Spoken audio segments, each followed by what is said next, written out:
Because it's 3 o'clock. It's 3 o'clock, everybody. Let's start streaming. Let's see if this will work.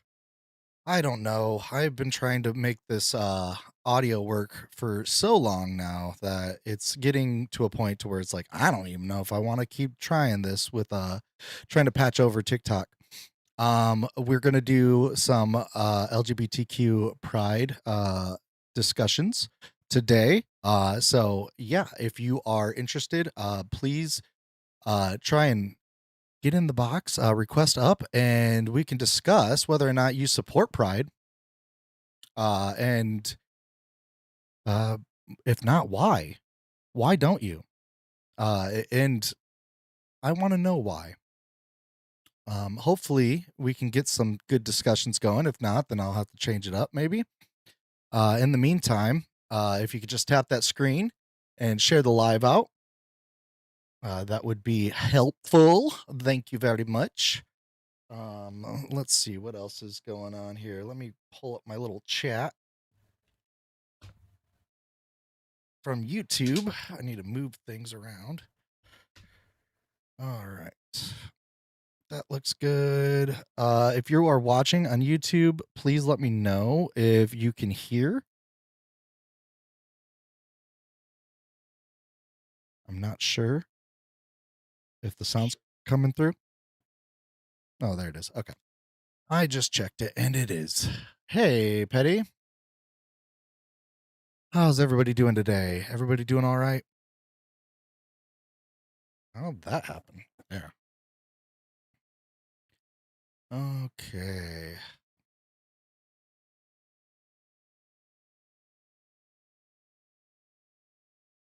Computer load detected, it says. Yeah, I know. All right. So yeah, people are coming in. Start tapping the back of the screen there. Double tap, tap, tap, tap, and we can get this live shared out. I'd really appreciate it. My name is Benny. If you are first coming here, I do try and have good discussions in good faith about different things like religion, politics, current events, whatnot. Today we're going to do a little bit of LGBTQ discussion. And yeah, I'm just hoping that everything you support biology. What does that mean? Affordable pest management. If it's thank you, Libya. And facts. What does that mean? Like, I support facts, and I also support biology. Do you think gender is biology or sociological? Harem. XXXY chromosomes. There's more than just XX and XY, correct? There's intersex. That's a thing. Let's see if I can get a guest up here. Hello. Hello. Okay, I can hear you. Good. Awesome. Hi, how are you? Hi. I'm doing all right. Can I get your age real quick? I'm 42. All right. And what brings you up? Your prompt. All right. And what's your thoughts? I'm against it. I don't think it's a biological reality. I think it's a reaction to trauma. A reaction to trauma, huh? Yeah. You have no guest. Hold on. They said they can't hear you. Let me see if I can pull up. Hello. Hello. No, I can hear you, but they can't. Hold on. Let's just do this. Add, and we'll do my microphone. All right. Can you say something real quick? Yes, I could say something right now. Okay, I think they can hear you now. All right. So, you don't think that biology comes into play when it comes to LGBTQ issues?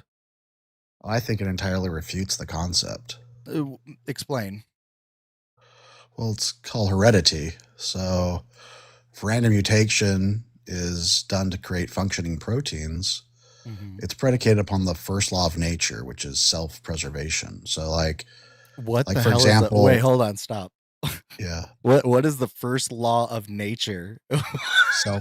self-preservation. Self-preservation. Who deemed these laws?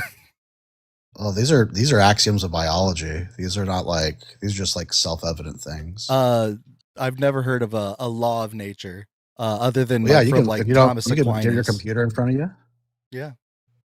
Yeah, Google first law of nature.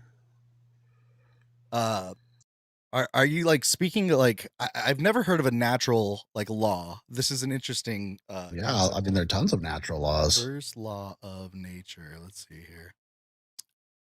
Idiom denoting the innate. So this is yeah, like this is a philosophical like axiom. No, it's not philosophical, it's biological. So like anything that exists biologically has to follow that or else it doesn't exist. Okay, I'm just trying to find anywhere that's like I see like a Pew Pew website that's saying that this is what the first law of nature. Here we go. Well, not suffer. So the first law of nature is not self-preservation but love.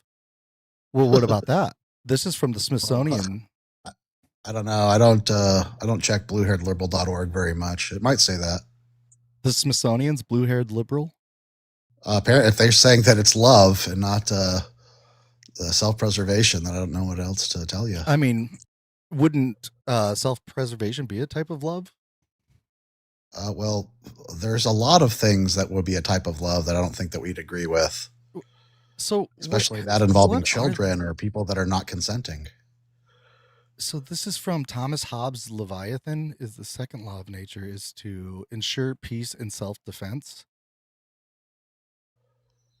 Is that where these laws of nature are coming from? No, Like, I'm just trying to figure out like what grounds it's biology. what grounds So these laws of nature. yeah, You're to saying dumb this down, biology. yeah, to dumb this down, it basically has to do with heredity. So like, if I have a condition that causes me to not want to procreate, oh, mom's home. Sorry, that was my boyfriend, by the way. Oh, awesome. So Yeah. when if I have a something that causes me to not want to procreate, can I pass down those genes to the children I don't have? No. If I'm 7 foot tall and I don't have kids, can I pass down those genes? No. So the ability to pass down genes is a requirement to have prodigy, to have heredity. If I can't pass those things down, then they don't continue in the chain.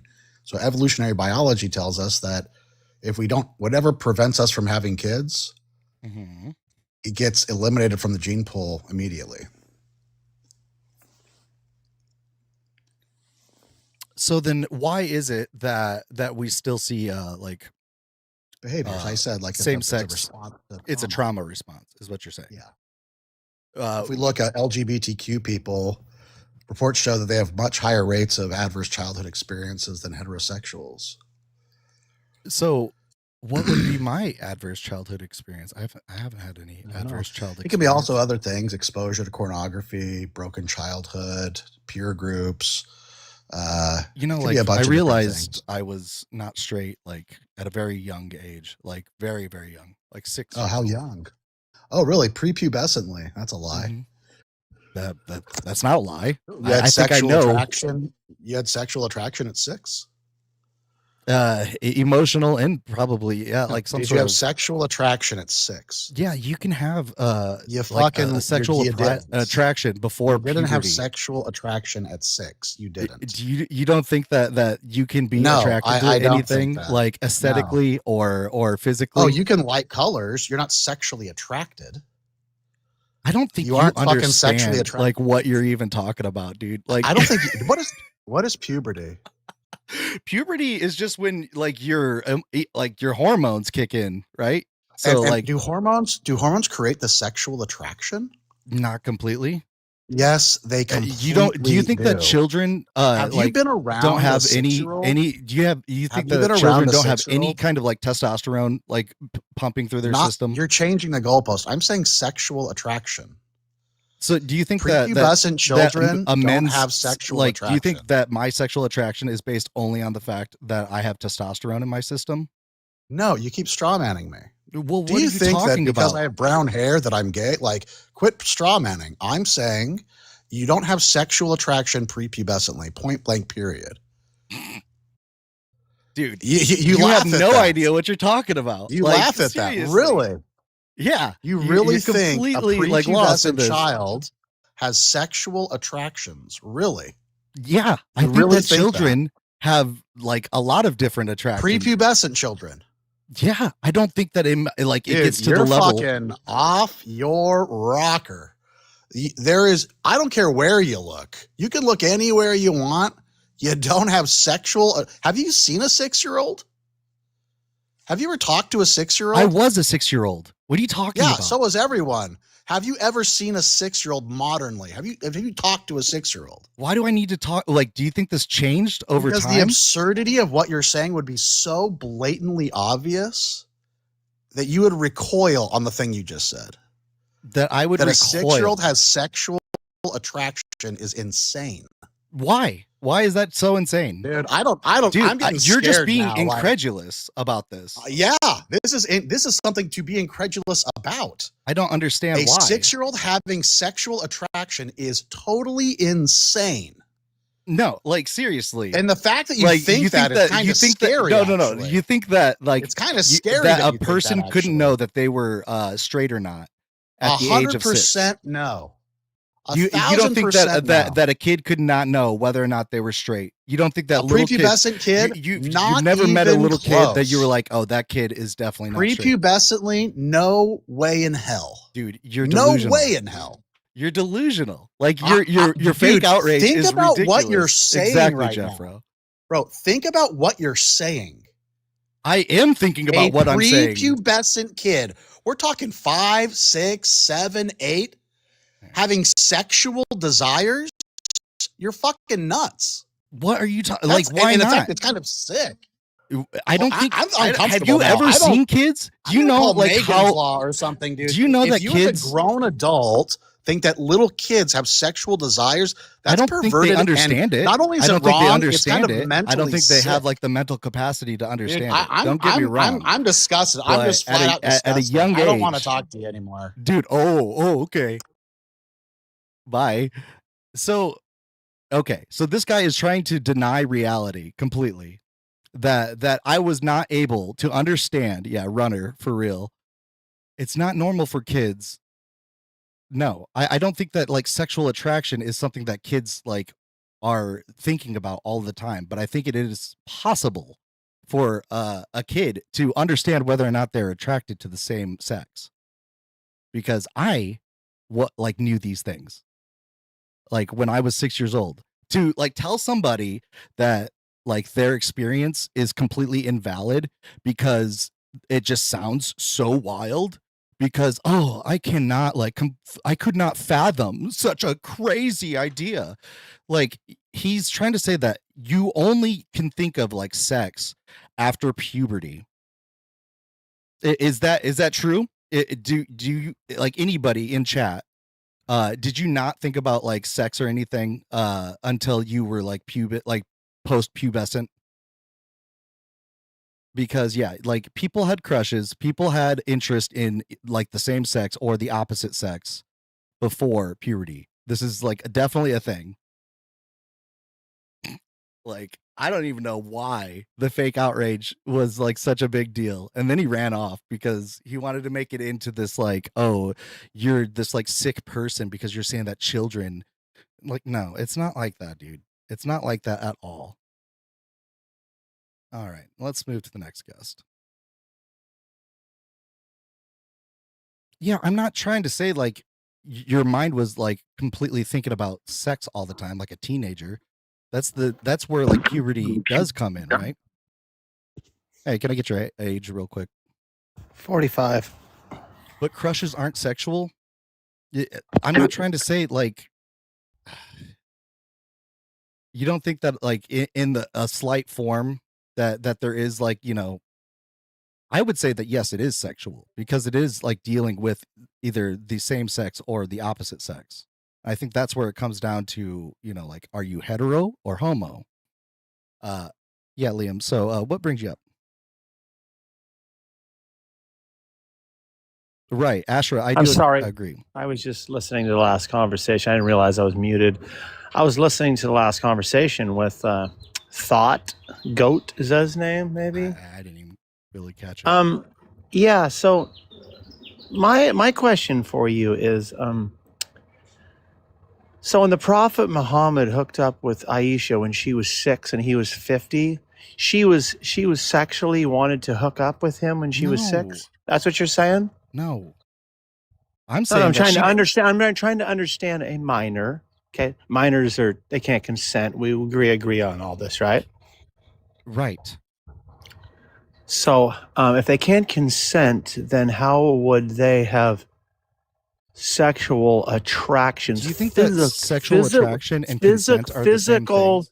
Physical attraction towards someone?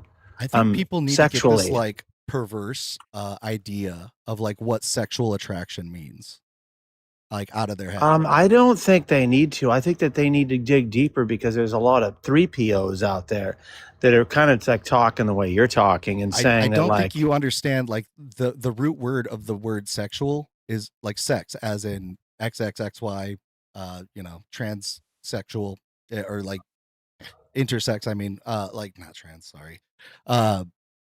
The idea of somebody being attracted to the same sex is sexual in nature, right? That's perverse in nature. It goes against nature. Actually, so you're in the same sex lifestyle, right? Yeah. Yeah, that's a perverse lifestyle. That's a going against the law of nature. That's what you're doing. Two men cannot. Yeah, where's these laws of nature? The law that two men can't. Hang on, new guest. So the law of nature that you can't conceive a child and further society by two men partaking in a perverse, intimate relationship. Society isn't like bound into natural law. Like if you're saying that the reason for it is to further society, it's not bounded to natural law. Was your mother and father bounded to natural law so you and I could have a conversation decades later? No idea what that means. But what I wanted to come up here. Oh, you can't even answer my question. Okay, cool. There's no way anyone could answer that question. It's belligerent. But no, you're a buffoon. What I wanted to say up here was like I have kids, right? And they're not pubescent yet. Yeah. And they come home, all they talk about is like, do you like so and so? Are you gonna ask this person out to the dance? Do you have a crush on this person? Look at this celebrity that I think is cute. That's all they do. Do you like girls? Do you like boys? Who do you like? I like this. I like that. It's like one of their main things they talk about. They're into it. It doesn't mean that they want to have sex. They don't even know what that like really means yet. That's the straw man. Yeah, of course. Like they're not like there yet, but they are attracted to sexes and genders. And they don't like fully even know what that means yet, but you can see everything like already happening in them ahead of time. That's all it means. Right. Yeah. Like the crazy like fake outrage that the last guest had, and apparently that's a red herring. Okay, you guys need to stay on point here. Okay, we're talking about that's completely. I was just fixing the last guest mistakes. But Liam, but hang on, bro. You just spoke. It's a back and forth. Okay. I was talking to Benny. Oh, now you just keep going, keep monologuing. Then you got it. Go ahead. Well, it's a duologue, I think. Yeah, go ahead. Continue. Okay. So Benny, that's all I wanted to say was to let you know about that, and then I'll let this guy list out all of the natural laws. Yeah, and maybe I wasn't so eloquent in my language earlier, and I apologize, for anybody that didn't quite understand what I was trying to get across. But thank you for clarifying, Meza. I really do appreciate that. Absolutely. Liam, so now what's your problem here? Like, I don't understand. So you're trying to like invoke some weird law of nature that last guest was trying to also invoke. I don't understand where these laws of nature come from. Like what grounds these laws of nature? What grounds the laws of nature that a male and a female can conceive a child, and outside of that, it's all just sexual desires. Do you think that wait a minute, it's all just sexual desires, right? That children are the goal Do you think that people are always just like having intercourse with like the simple goal of having children? Like pleasure has nothing to do with it. No, I absolutely do not. However, so do you think that that women that are Can I ask a question? Okay, after I answer. I'm just trying to clarify here. Yeah, so go like ahead, keep women going. that are postmenopausal, they can't have children. So are you saying that they shouldn't be having intercourse? I think that they have already had a decades and decades of a life where they could have partaken in a family. Can I finish? They could have partaken in a family unit, and then at this point, maybe they have, maybe they haven't. Whatever their desire may have been, I do believe that inherently that women have a motherly desire to start families. I think it is the ultimate goal, really, is to start your own family and to be able to just have that. What about the people that are infertile? Because that is something that I wanted to bring up too. Like I'm a survivor of testicular cancer. I'm infertile. So what is your answer to me then if I can't have kids? So like what's the problem? I never said that there was a problem. I think that you're talking about you very much hang on. I'm talking said that it was perverse. You've made a lot of different statements here. No, I think that you yourself not actually knowing how to have a conversation and protecting adolescence and what you were just talking about shows that you are in a perverse lifestyle with really no direction outside of your sexual desires. Okay? You just said it very clearly. You had a guest that came up here that had to clarify for you, because I don't really think that you understand right from wrong. Dude, I really don't. Okay, like where are you getting at here? Because all I'm hearing is you going on and on about what? Mezzo protecting kids, protecting kids, just backing up what I was saying earlier with the last guest. Backing up that you're saying that pre-adolescence, pre-puberty, okay, for adolescents, that they have sexual desires towards other children. If you look at the root word of sexual, God, that's so creepy. That's what you said, dude. Look at the root word. All right, like try and take your reverse ideas out of this. All right, and understand that sex just means like male or female. And when things are, if a male is attracted to a male, it would be sexual, right? If a male is attracted to a female, it would be sexual, because that has to deal with sex. That is why I don't know if you might not have been there, but this is why like sexual orientation is considered sexual discrimination. Like if people do not like hire somebody because of their sexual orientation. Like I don't even know where that's going. You're going to that, but you know, I'm just trying to tell you, like the word sex to you is this like more than like it's this like post-pubescent kind of like, I guess, like perverse idea, where I'm just saying like simply being attracted to like the same sex is sexual. Being attracted to the same sex or attracted to the opposite sex.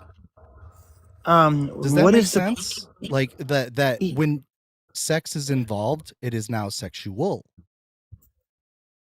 Does that make sense? This is like a very simple concept. Like the root word is sex, right?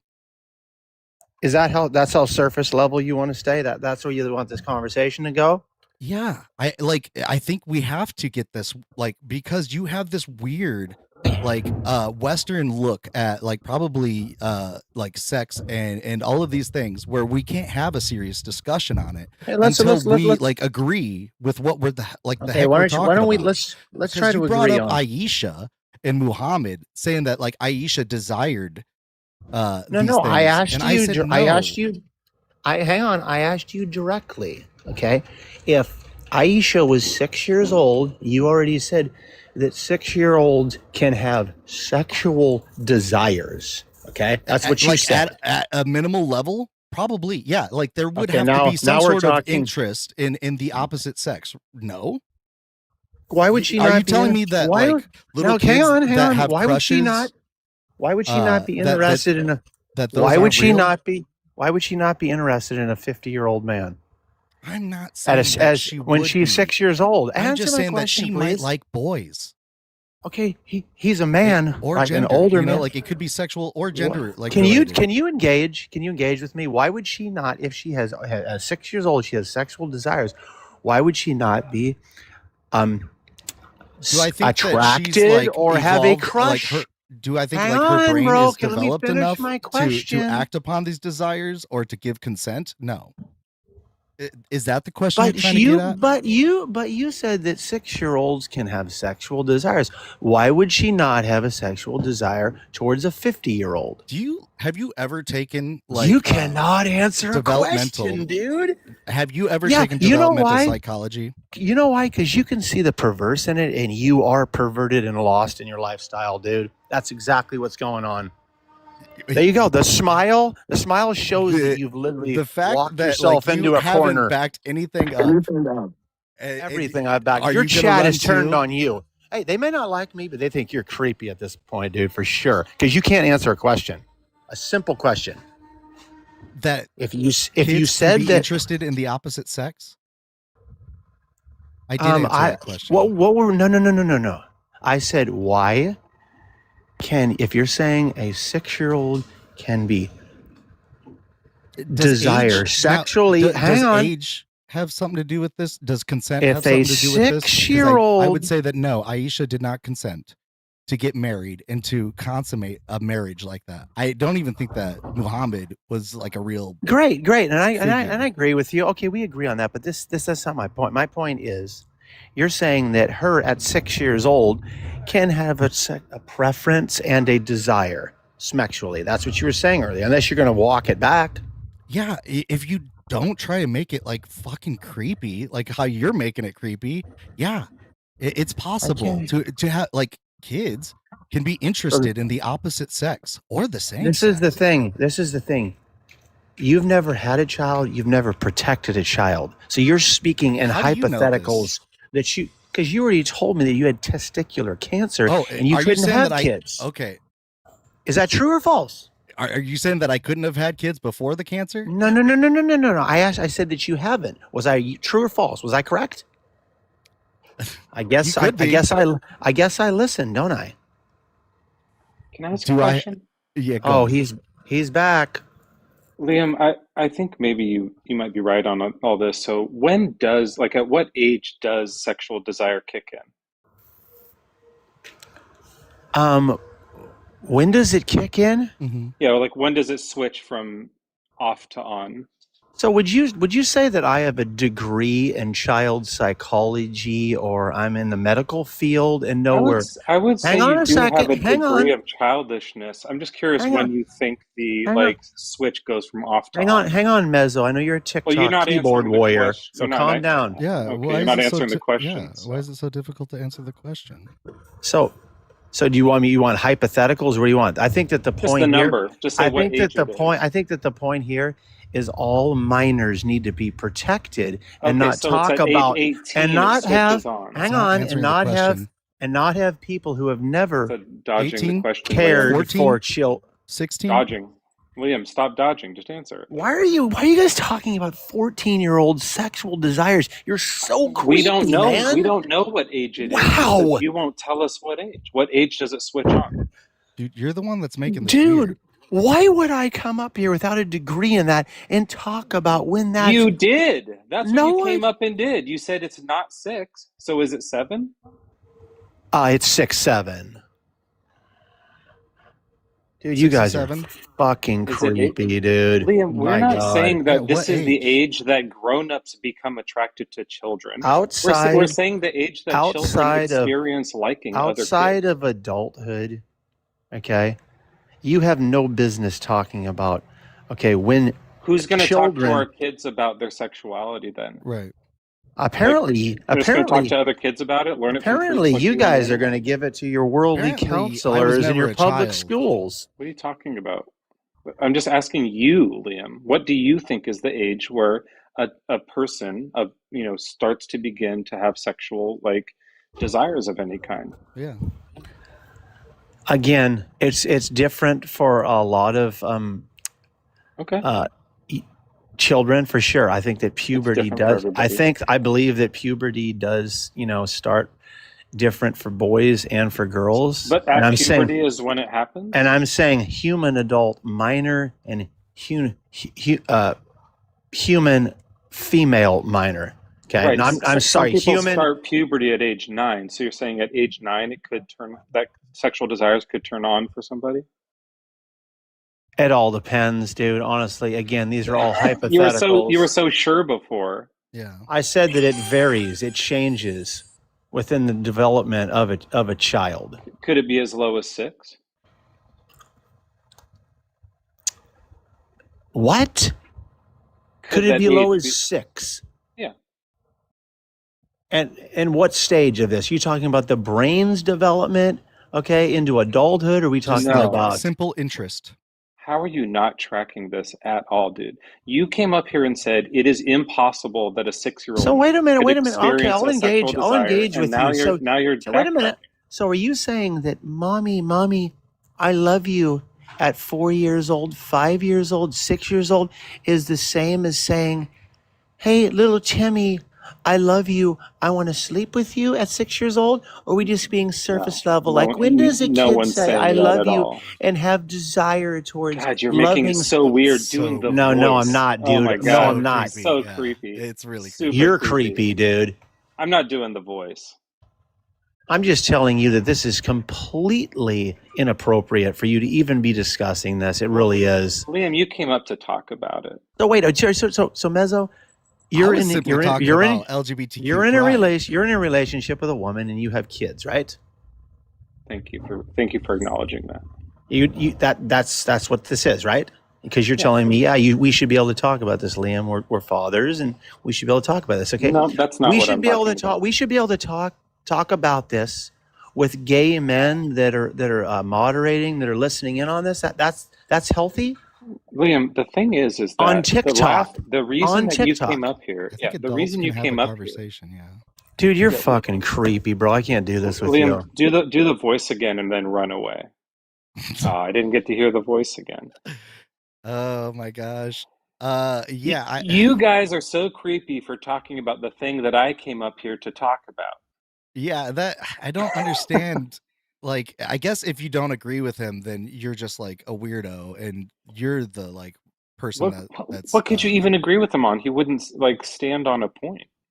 He wouldn't say anything. I think that's where the problem is that like they're too afraid to even like cross this like uncomfortable, discussion boundary, to even engage in like a serious conversation. Yeah, did he have to sound like Herbert the pervert? Right? So, for those listening, children develop crushes between the ages of 6 and 7, honestly, not actually making the joke. And it ranges all the way up to the ages of 9 years old. It just depends on the child, but it can start as early as 6 or 7. Yeah, I that's why I said, like, this all came off of me just saying, like, I knew that I was not straight at the age of 6. Right, and then he lost his ever-lover mind and started getting creepy about it. All of them, yeah, him and the guest before. They actually. I'm a biologist. Oh, hi. So, hi, I study life, so I have a little bit of knowledge about genetics and how genetics develop and epigenetics and human behavior and sociology and anthropology. You do like human biology or like plant stuff? Well, both. Like, I took anthropology and sociology classes, and I study, human. It's a passion of mine, kind of like. I also wanted to add before we get into the biology of it, just I think this also happens with gender stuff, and I'm not an expert on this at all, but I have twins, and they're both male. But they are very different. And one of them very early on was like, I'm a boy, I'm gonna grow up to be a man. And he is doing that. And the other one was like, I don't know what I am yet. It exists, and we're still seeing that. He's kind of just like goes back and forth a bit. Right, it can exist, and there's like biological reasons why that sprouts up in humans. But in a society, it's not beneficial, and usually you would call that a disability or a mental illness if it doesn't contribute positively to society. Those nuances in genetic luckily these abnormalities, things do, like gender and attraction does help society. Chemicals in your brain. Well, I want to clarify, those things don't fall into mental disorders. Yeah, that's where you lose. Biological just means like the study, like pertaining to living organisms, right? Yeah, life's a that spectrum. biological just means that basically, if you are a living organism, then like something involved is like that's biological, right? So when it comes to like the function of that living organism, so when we think of things like sex, now that is a biological term. Now gender is a sociological term because that's a sociologically constructed idea, right? Well, the expression of, but your idea is still developed in your hypothalamus. It's still in your brain. Okay, yeah, there's still a biological component to it, right? But for the simple fact of like separating sex and gender is more sociologically related, whereas like sex is more biologically related, correct? Yeah. Okay, just wanted to make sure. So continue. But yeah, I mean, the question is, do you support it? And I mean, I personally don't. Like, I don't want to. How do you not support a thing that's biologically there? Like, we can't help. Well, I support that it exists and it happened as a phenomenon. I don't support that we should. So if it's biological and it's there, kids or wait. If it's biological and there, if it's biological and it's there, and these children experience it, why would we not try to help that child with it? Yeah, I mean, right. So you're saying it's like not a good thing. It's abnormality. No, I'm saying it's not a good thing to ignore this child and try to force them to be what they are not. Yeah. Okay, yeah. So listen to the kid and study the kid and like I don't. So what is the ultimate goal of this child? Is this child going to ultimately be a father? Wait. What child makes that decision? No child is making that decision. What are you doing? I guess I don't We're talking about a gender identity, which is part of intrinsic, which is the social aspect of it is just the expression of. So the child you as a biologist should know that gender identity develops in your brain. That is not something you can choose. So if you're telling this child they're wrong or that they have a mental disorder, then you're not helping that child. They fall off the spectrum and they're still transgender just because you tell them they're not. They're still transgender. So it doesn't matter. I didn't say they're not aligned with their sex and their gender. But you still can label that as a disability or a mental. It's not a disability though. It's just simply a variation in human household. I don't understand. How does that contribute to a traditional? Why do we need a traditional household? Number one, number two, because that contributes to society, and that's how it's been. So you're telling me that infertile people who can't have children should be what? Yeah. What do you think the option is? Doesn't make the rule. But these are exceptions we're talking about now too. We're talking about exceptions, period. Trans people are an exception. They're not a majority of anybody. Okay. I'd also just like to add that having variety of... Hold on, Matt. I agree. Matt, I'm not saying... Matt, are you there? I just want to add, and then I'll step down. I don't think Matt's a biologist. No. No, he's not. But I think that having the variety of different types of households instead of just like focusing on one type does better society. Because then when there are less common households that emerge, they don't feel out of place. They don't feel like they're not normal, right? So the more variety we have, the better. I think we should be encouraging a variety of households. Matter of fact, studies have shown that inclusivity of this kind actually helps students improve. Not only do bullying rates go down, but graduation and grade rates go up. Yeah, I have an abnormal household, right? Like I have stuff that's not normal or not traditional, at least. But we're doing great and it works out fine. Yeah, like what is normal? Like we'd have to ask a biologist. Yeah, Matt, Matt, are you there?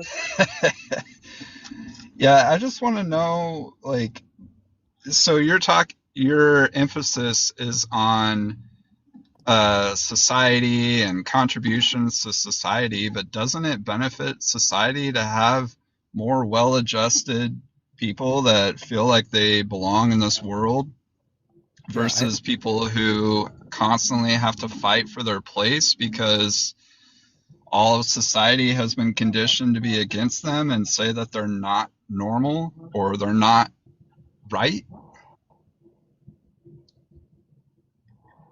Matt, are you like, there? I can only imagine the difference that unmute. would have made in my life if exactly growing up Someone I hadn't muted been me. constantly told We already that agreed I was wrong. that transgenderism falls off the spectrum of normal biology. No, we don't. No, who agreed on that? And normal Because biology? That's how I know you're not a biologist. Even I know that's not a thing. Normal biology? It's not a thing. Biologists don't use How that does term. it benefit a person to be How born does it benefit transgender? for Tell me you to that. sit there and tell other people that they can't be what they naturally are born as? Look at nature all around you. Nature has all kinds of nature variations. all Do you know around there you. are lionesses Do you that grow? see Hold on, dude. creature Dude, that yes, we tries see to lots of change creatures. their We see gender that. Yes, I've seen throughout there are their lionesses life? that grow manes because they are transgendered. We see it in nature. We see gay in nature. We see trans in nature. In reptiles, you see them change gender sometimes. Exactly. In mammals, So what is your problem? in So what's your apes, you do problem? not see that. So what's It's your not problem? normal. Yes, it is. If it happens in other species, then how is it not normal? Bro, we are not that species. That's why that's So not what? normal. We are That's why this we don't. species and we Bro. still have it. If others, you are the one who said it doesn't Okay. happen in other Bye, species. Mezzo. And now Thank you that I for said coming it up. does, you're all of a sudden saying that Okay. it doesn't? Okay, so okay. So it doesn't matter now you're a if it reptile. does. No, you're a bearded dragon. So it doesn't You're matter now if you're it does happen in other species. Why do they? So You're a why do you? crocodile. Are you Matt, jumping into Matt, interspecies? in a genetic bottleneck. Oh, Matt. So before you said it doesn't happen in other species, and then when I pointed out that it does, you are now saying it doesn't matter because we're not those species. Then why did you bother to bring it up? Right. Well, we shouldn't make laws. Then why did you bring it other up? species? You clearly do because you brought it up. You're the one who brought it up. This is all unicorn shit to me. Like I already know. I'm not confused. I know what life is. Like you're the one who brought it up, Matt. I brought what up? I don't think it's beneficial to society. Like I think. How is it not beneficial? Because it's not really normal on the spectrum of life. So like, what? Who cares? People who are infertile. What is the option? Are you? What's the option? What's the option? What's the option? They exist. They're here. What's the option? To study and help them and find. And we're doing that, and you all are saying no. So again, I'm not saying no. You just said that you don't like them. You don't support it. So what do you mean? No, I don't support that. You should push that onto people. Nobody's pushing anything. That's what I hear. I hear How is it being pushed? Let's talk that. How's it being pushed? Yeah, I don't understand. I hear what the people. You hear people say what? Well, no, in Canada, I think specifically they made transgender laws. So if a child chooses at a young age that they are a male when they're born a female, that they'll be taken away. Gender and sex are different. We already established this. We already established that male and female are different than like man. Oh yeah, sorry woman. if I get those terms mixed around. I'm not. Yeah, because you clearly don't understand. Which means you're not a biologist because this has been decided by biology since the 50s. Okay. So flipping a gender and a humanoid. So you are pretending to be a biologist. Normal, right? You're pretending to be a biologist, and you're pretending to tell people that you know. So you're pretending to tell people what you know. We just. Why don't you see a Dougal just established that it does happen in nature. Right? We've already talked about it happening in nature, and you said it doesn't matter with humans. No, you're a backwards, lying ass, disingenuous piece of shit. You literally said it doesn't matter about what species that does it because we aren't that species, and now here you are going back to it again when I've already told you it happens in other species. Yeah. What are you talking? So what? So what if it happens in other species? You're the one that brought it up. Okay, let's chill out for a second. Let's go back to the definitions here. All right, biology is pertaining to living organisms, correct? Now, sociological would be like pertaining to society. Study of life, a study of society. Yeah. So, do we think that other species have societies? Do you think like that other species understand like gender roles? I don't think we recognize other like animals of having societies like humans. I think we. So why are you making the correlation here? Well, because they brought it up. You brought it up. Someone in the chat brought up that they said that it happens in nature all the time. That same-sex attraction does. Up here, not the chat. Same-sex like attraction, and actually, you're saying species can change their role but not their sex. I mean, like humans can change their role but not their sex. Nobody said that you're changing your sex. Nobody made that claim to change sex. Nobody said that. Gender and sex are not the same thing. Again, biology has already established this back in the 50s. Yeah, it's not.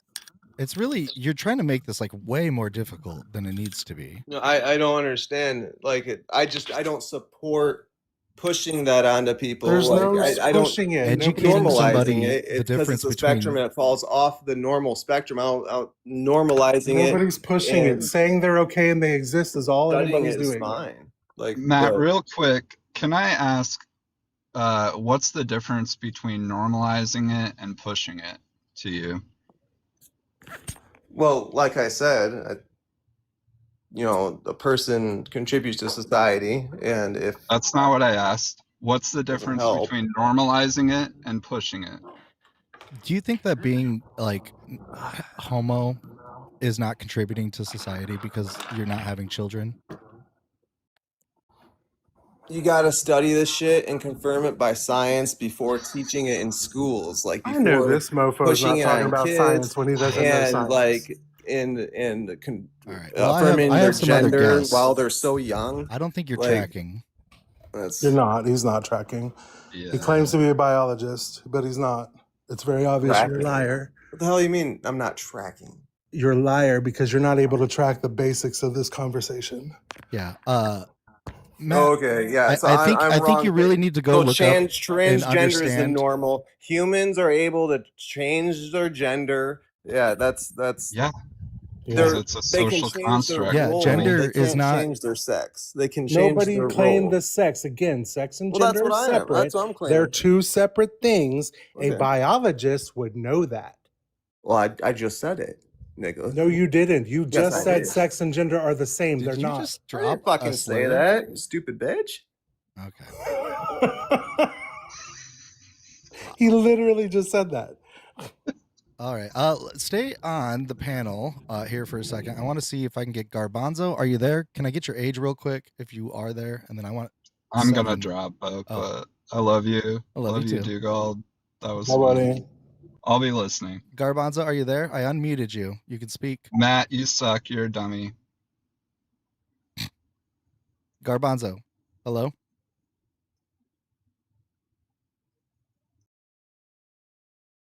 I'm not hearing anything. Let me try. Big Bopper, are you there? Oh, maybe that's why. Garbanzo or Big Bopper? Hello? Okay, Garbanzo, I can't hear you. All right, Big Bipper, I apologize. I'm 33. All right, we got you up here. All right, can you hear him, Dugald? I do, yes. All right, and then do you hear Dugald? I'm actually like getting like super excited right now. I do. Because I made it work. I got it to work. I got it to work. After weeks, he has an echo. No. I have an echo. Okay, I see why. Why do I have an echo? You have an echo because I have you turned up. Say something again, Garbanzo. Hey, what's going on? Okay, I got to figure that out. How can I do that? Garbanzo, can you say something again? Yeah, I can say lots of things. Okay. All right. I think I fixed the echo there. Now, Okay. so what's your point? Or like what My brought point? you up? Yeah. Well, I just wanted to say earlier about the guy who said he was a biologist. I have a biology degree from the University of Washington. I have a bachelor's in biology. And not everybody in the program is a wordsmith, and they're not meant to debate. And so just because you can't fire off the talking points, it doesn't mean he wasn't a biologist. It just means he's probably not a good debater, and that's fine. You know, I mean, it's one thing to say that the person doesn't have the ideas offhand, and it's another thing to say that they're lying about their credentials. Like, that's just not fair. Well, to say sex most and people gender are gonna. the same thing, sex and gender being the same thing is a basic he should have known regardless of his debate style or being able to debate or not. That's basic Yeah, knowledge. but there were people in my bachelor, there were people in my program that thought the same thing. That lots of people have different assumptions. It doesn't mean they don't have an education. It just means that they does either if don't the agree very with you. basics of that education are not correct.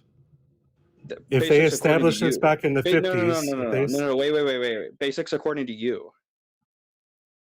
If it was established back in the 50s apparently as the being two differences between separate sex and things, gender are concrete, right? Even though one is sociology and one is biology, right? They're concrete. no, that's not true. That's not the case. That's a fallacy, No. sir. That's a Hold fallacy. on. No, it's not I gotta the drop case. you. Just because it's creating an echo. I know what's going on here now. No worries. I'll try and get this fixed though, and I'll let you know if I do. It's gonna create an echo. All right. So what was your argument now, Garbanzo? Oh, I thought you were talking about me.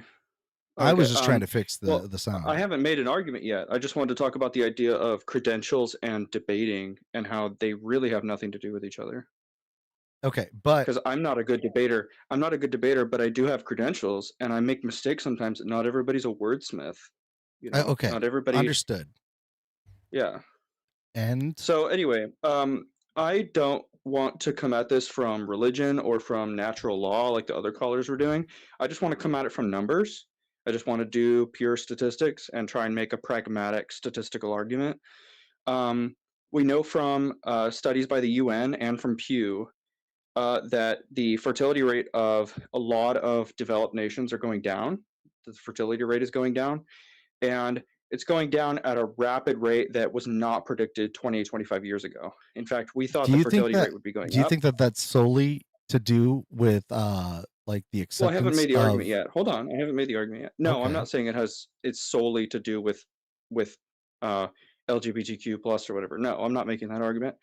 The argument I will make, however, is that as we are noticing that the fertility rate is plummeting, and by plummeting, I mean it's going down like faster birth rate? than What do we mean by fertility rate? Like how like virile? Fertility rate is the number of expected births. Of expected births? Yeah. So the fertility rate is a compilation of data based on the predicted number of expected births and versus the actual rise in population. Okay, okay. So like just like based off of like the past? So for example, when people use words like the fertility rate is plummeting when they're trying to make an argument, like let's just say conservatives are trying to make an argument about the fertility rate, that the justification for the wording of how you frame it is that the fertility rate is actually lower than predicted as it should be. So when I say the fertility rate is plummeting, what I'm trying to say is that it's lower than what we expected it to be 25 years ago. We made predictions about the population. They're not talking about fertility rate. Like I don't know where, like nobody I've like other than you has like brought up like fertility rate as like a topic. Birth rate I've heard, but like fertility rate. Well, they're almost the same thing. It's just that fertility is a measurement of. because one can be affected by like economy, right? Like birth rates. Yeah. Well, birth rate now is inside fertility rate. The factor analysis. The fertility is a factor analysis, which includes birth rate. Let's see here. Let's get a definition of like fertility Sure, rate. go ahead. And I'm happy to use whatever definition. A total fertility rate of a population is the average number of children that are born to a woman over her lifetime. Do you agree or disagree? I'm happy to use that definition. That's fine. So the average number of children that are born to a woman. Yeah. So what? that number. So what that is it's the expected number of children per woman, right? That's our definition. Now, do all women that are fertile need to have children? Well, hold on. I haven't made the argument yet. So now that we have a definition established, I want to try and finish the argument. I'm about 80% there. So since we know the beginning of my argument was we know the fertility rate's going down as per our best data by the UN and by Pew. There's lots of studies we can talk about. A lot of them all point to the same data. Okay, they're just analyses of the same data.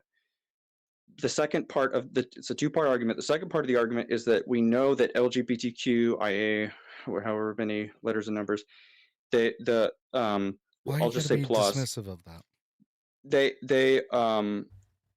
That number of the number of people associating with that identity is going up. And so this inverse relationship to me is a problem. Do you think correlation is causation? That's not what I said. I said this is an inverse relationship and it's going up. It's a problem.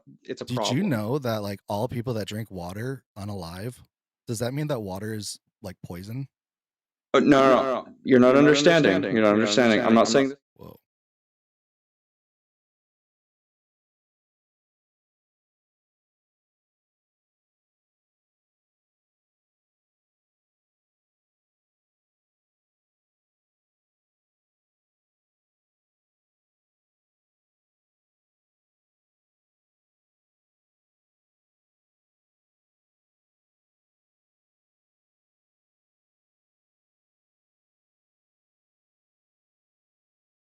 But you're inferring that one is causing the other.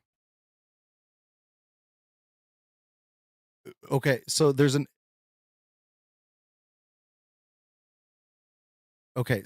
if there's not if there's an inverse correlation, are you saying that one is not, they're not related at all then? Yeah, like I don't understand where the what? So no. I want to hash out this this non-causation correlation relation. Yeah, there's a difference between correlation and causation. Correlation is not causation.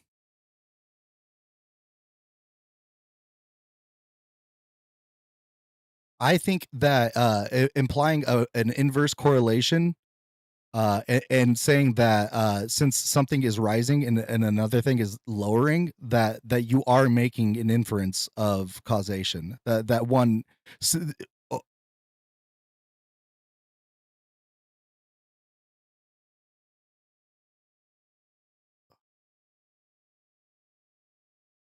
Then what's the argument? What's the argument?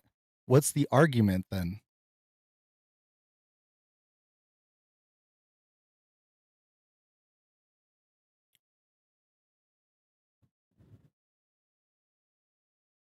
All right. And what's causing this fertility crisis? Okay. Such as? Oh, now let's get to the point here. Is it LGBTQ related? Now, I just said that what is causing this. So I need you to answer that question. Is one of the factors yeah, and I'm asking you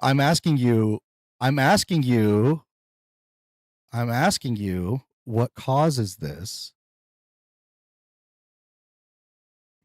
Bro, you're not even listening. Okay.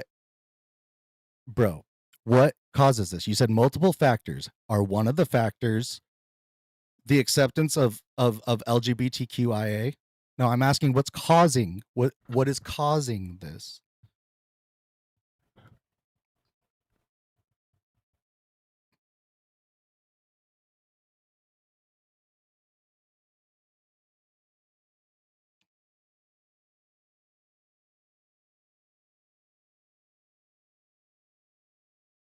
Is one of those factors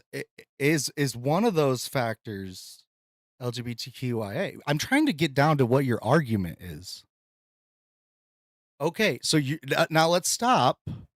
All right, I gotta mute you because you're talking over me. Now you just said that this is a cause, that the correlation is a cause. Yeah, I just broke it down. I just asked you what is one of the causes, and you said there's multiple factors. I don't think you do.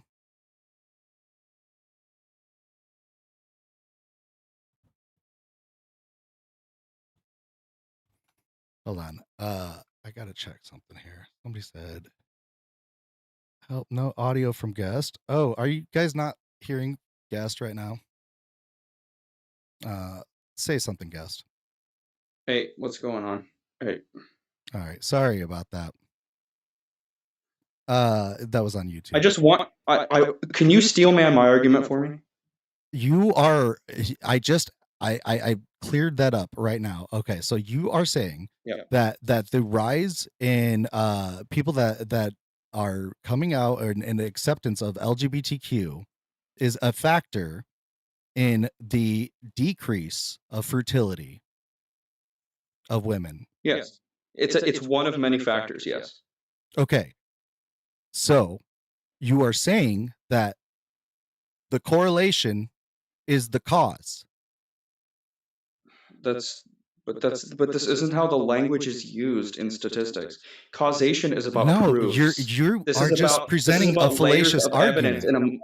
No, you're the one being fallacious, sir.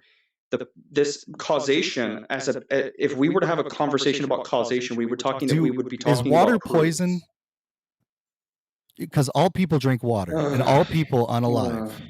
This is so elementary. It's basic. It's ridiculous. You don't understand the lingo that you're trying to correct me on. You're trying to correct me on lingo that you don't understand. Causation is about proof. It's about A equals B, B equals C, therefore A equals C. Nobody's talking about this. This isn't about law of identity stuff. This isn't about hardcore proof. This is about correlation and a multi-factored analysis. And I presented a problem to you, and that problem is the fertility crisis. I'm proposing there is a myriad number of solutions that we could use to attack this problem, and one of them is not the normalization of these identities. That's my argument. I'm going to mute you because what I'm hearing from you and oh hey Dougal, what I'm hearing from you is that you're saying that like you're attributing anything that could be rising as this fertility rate is going down as one of the contributing factors. So anything, so like even if like the rise in automobiles like use, the rise in electric vehicle use could be a contributing factor in this. What you're doing is you're talking about correlation, and there is a difference between a weak correlation and a strong correlation. All you're saying is that the rise in LGBTQ is correlated to the drop in fertility rates. Right. But the point of the argument is to frame it in such a way that there are stronger than certain correlations, and there are correlations that are weaker. So for example, I'll use your automobile. Wait. Let me use your analogy. Let me use your analogy to automobiles for a second. If I were to demonstrate to you that, let's say that I were adding automobiles to this multi-factored analysis, and I were saying that because the number of automobiles is going down, people are having less sex because they're able to connect less. That would be a correlation, wouldn't it? If I provided sufficient evidence, wouldn't that be a correlation? If you can justify the correlation, I think that okay, perfect. Wait. Okay. So you agree that there's this is perfect. We're on the right track. So you can agree that there's a difference between a weak correlation and actually, I would call that causation. I would call that causation. Sorry, I wouldn't say that. Oh my God, it's not. It's not causation. I would causation say that is about proof. That causation is about causation is about certainty. in EV use. Do you have any degree of certainty about any of this? Causation is about certainty. What are you talking about?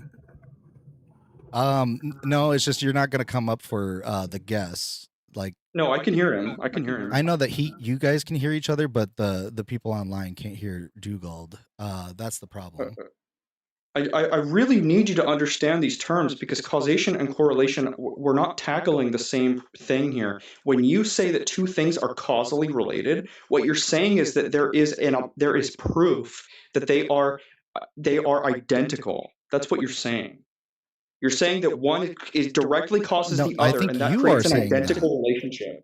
I think you are saying I'm saying that there's a no. There's a multifactored analysis. What I'm trying to get at is that there's a difference between weak correlation and strong correlation.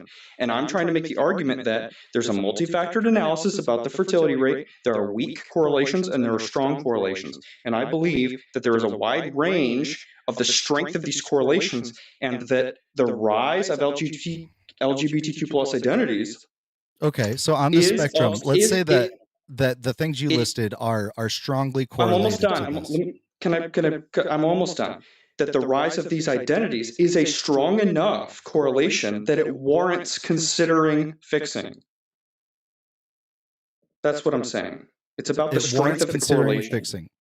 Okay, so this, like, it couldn't be possibly that it could be like, other factors too, like let's see, like I was saying earlier, economy, right? Like, so it's just it's financially, like, not as viable as it may have been to support and raise a child. Hey, Wim. You could add that into the factor analysis if you want to, but that's about what these studies are about. What is determining? You're choosing to exclude. Pause. What is determining the strength of these correlations? How do we know which is more of a, like, factor, I guess, to use your own words? Okay, it depends on the exclusion criteria of the study. So, for example, when I was getting my degree, when you're trying to write about studies about biology, what you're trying to do is you're trying to, the principle of Occam's razor. The simplest explanation is usually the correct one. It's not perfect, but it's a good benchmark. Okay, so a study is only as good as its exclusion criteria. And so when you're trying to use a study to make an argument for the strong correlation of two things being the case, for example, smoking cigarettes causes cancer. You'd agree those two things are correlated, right? The strength of that correlation is dependent on the exclusion criteria of the study. See, now, okay, you're using cause and correlate like I never used the word cause. You just said smoking causes cancer. Right. That's the title of the study. I'm not using the word cause because I'm trying to say that it is cause. I'm saying that's what the articles are, that's what the study is trying to say. This is a hypothetical. So hypothetically, you were trying to form a study that says smoking cigarettes causes cancer. Okay, when you try to form a study that says that, you might have to comment on. Sorry. Ems, you might have to come on, and Dugald, this would apply to you too. Come on through Video Ninja, and it would work better. You guys would be able to join in on the. All right, I don't know how to do that, so I'll go. You just type into like Google Chrome or anything on your phone. Just type in tinyurl.com/deconjunk. All right, gotcha. Okay. Thank you. Because otherwise, it's just going to cause like a weird feedback loop for everybody. All right, I'm unmuting you now, Garbanzo. Sorry about that.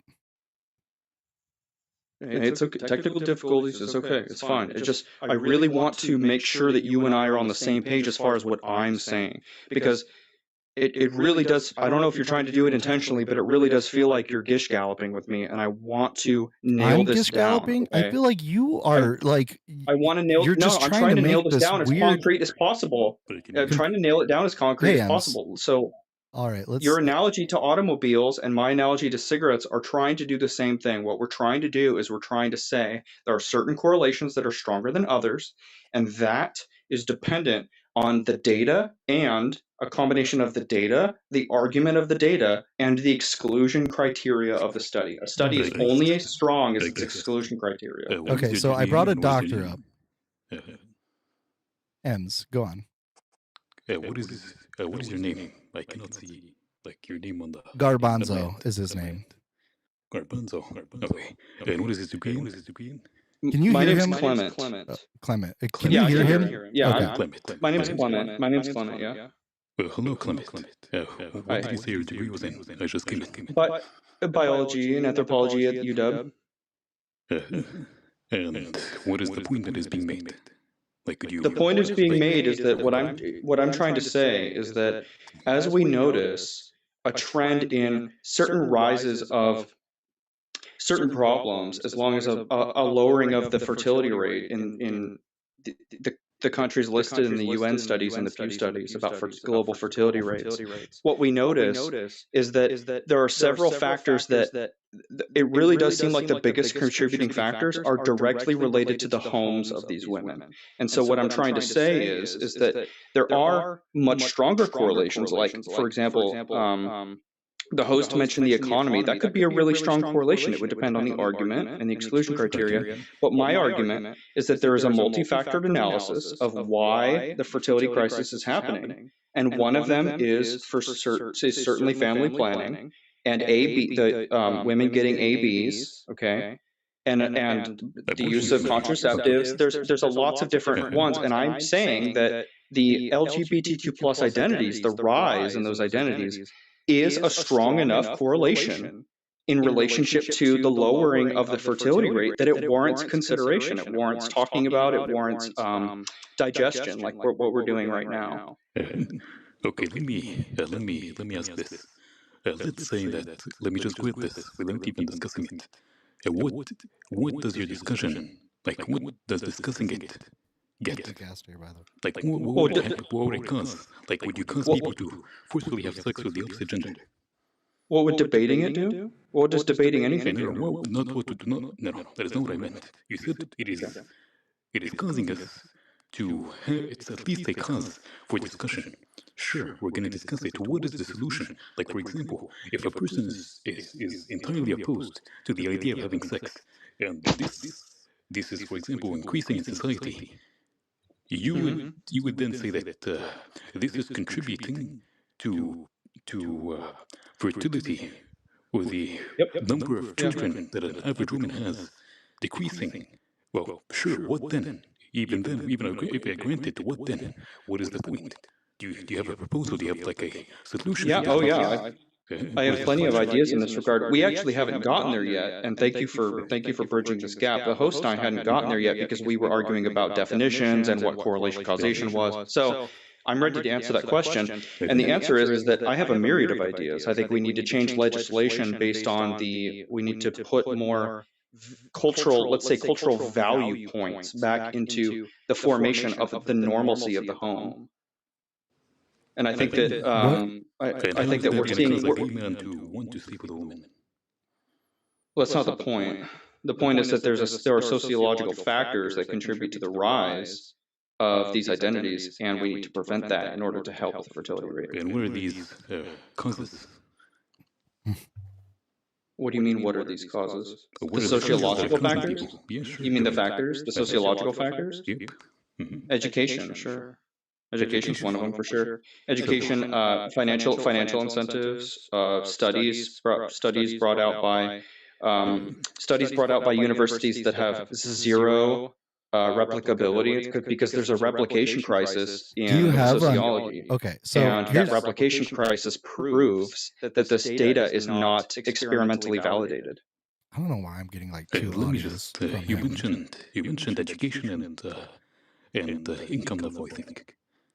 Yeah, Sure. what is the correlation? Those are a couple of the factors, yeah. Sure. Between those two factors, what is the correlation between that and homosexuality? What are you talking about? We're talking about the correlation between the factors and fertility. Oh, okay, I see what you're saying. I see what you're saying. Sure, I see what you're saying. Because sure, we can talk about income levels and like how it's like the higher a woman's income is, the less likely she's going to have children, or the less number of kids she's going to have throughout her life. Or how education, again, there's a correlation between higher education and having less kids because people, whatever they learn about contraception, or they want to pursue a career or whatever. Right. I see what you're saying. Yeah, I see what you're saying. It's not about preventing.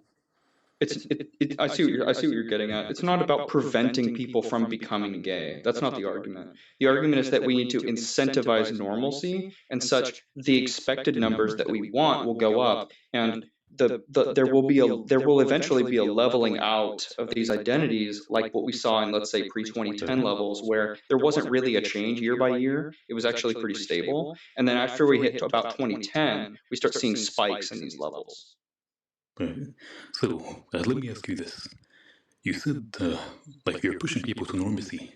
Do you think that the person chooses who they're attracted to? Well, would you agree with me that, for example, can I use the TRANS word? Can I use that in here? All right, TikTok-friendly language, right? Yeah, but... So with trans people, what we can say is that, as far as we understand, the trans phenomenon is entirely self-ID. And so if we incentivize people to self-ID as something other than that, then that's a start, right? If we have financial incentives, psychological incentives, cultural incentives. I mean, it's about incentivizing people to make different choices. It's not about eliminating a certain group or preventing people from being gay. That's not the point. We want to incentivize people to have heterosexual relationships and to have children. Sure. Could I in any way incentivize you to have a gay relationship? Could you? You could try. Would it work? But that depends on the incentivization, don't you think? So, I think that would be fair. Like, I'm assuming, like, at least someone who claims to be straight, if you give them enough money, they would do something gay.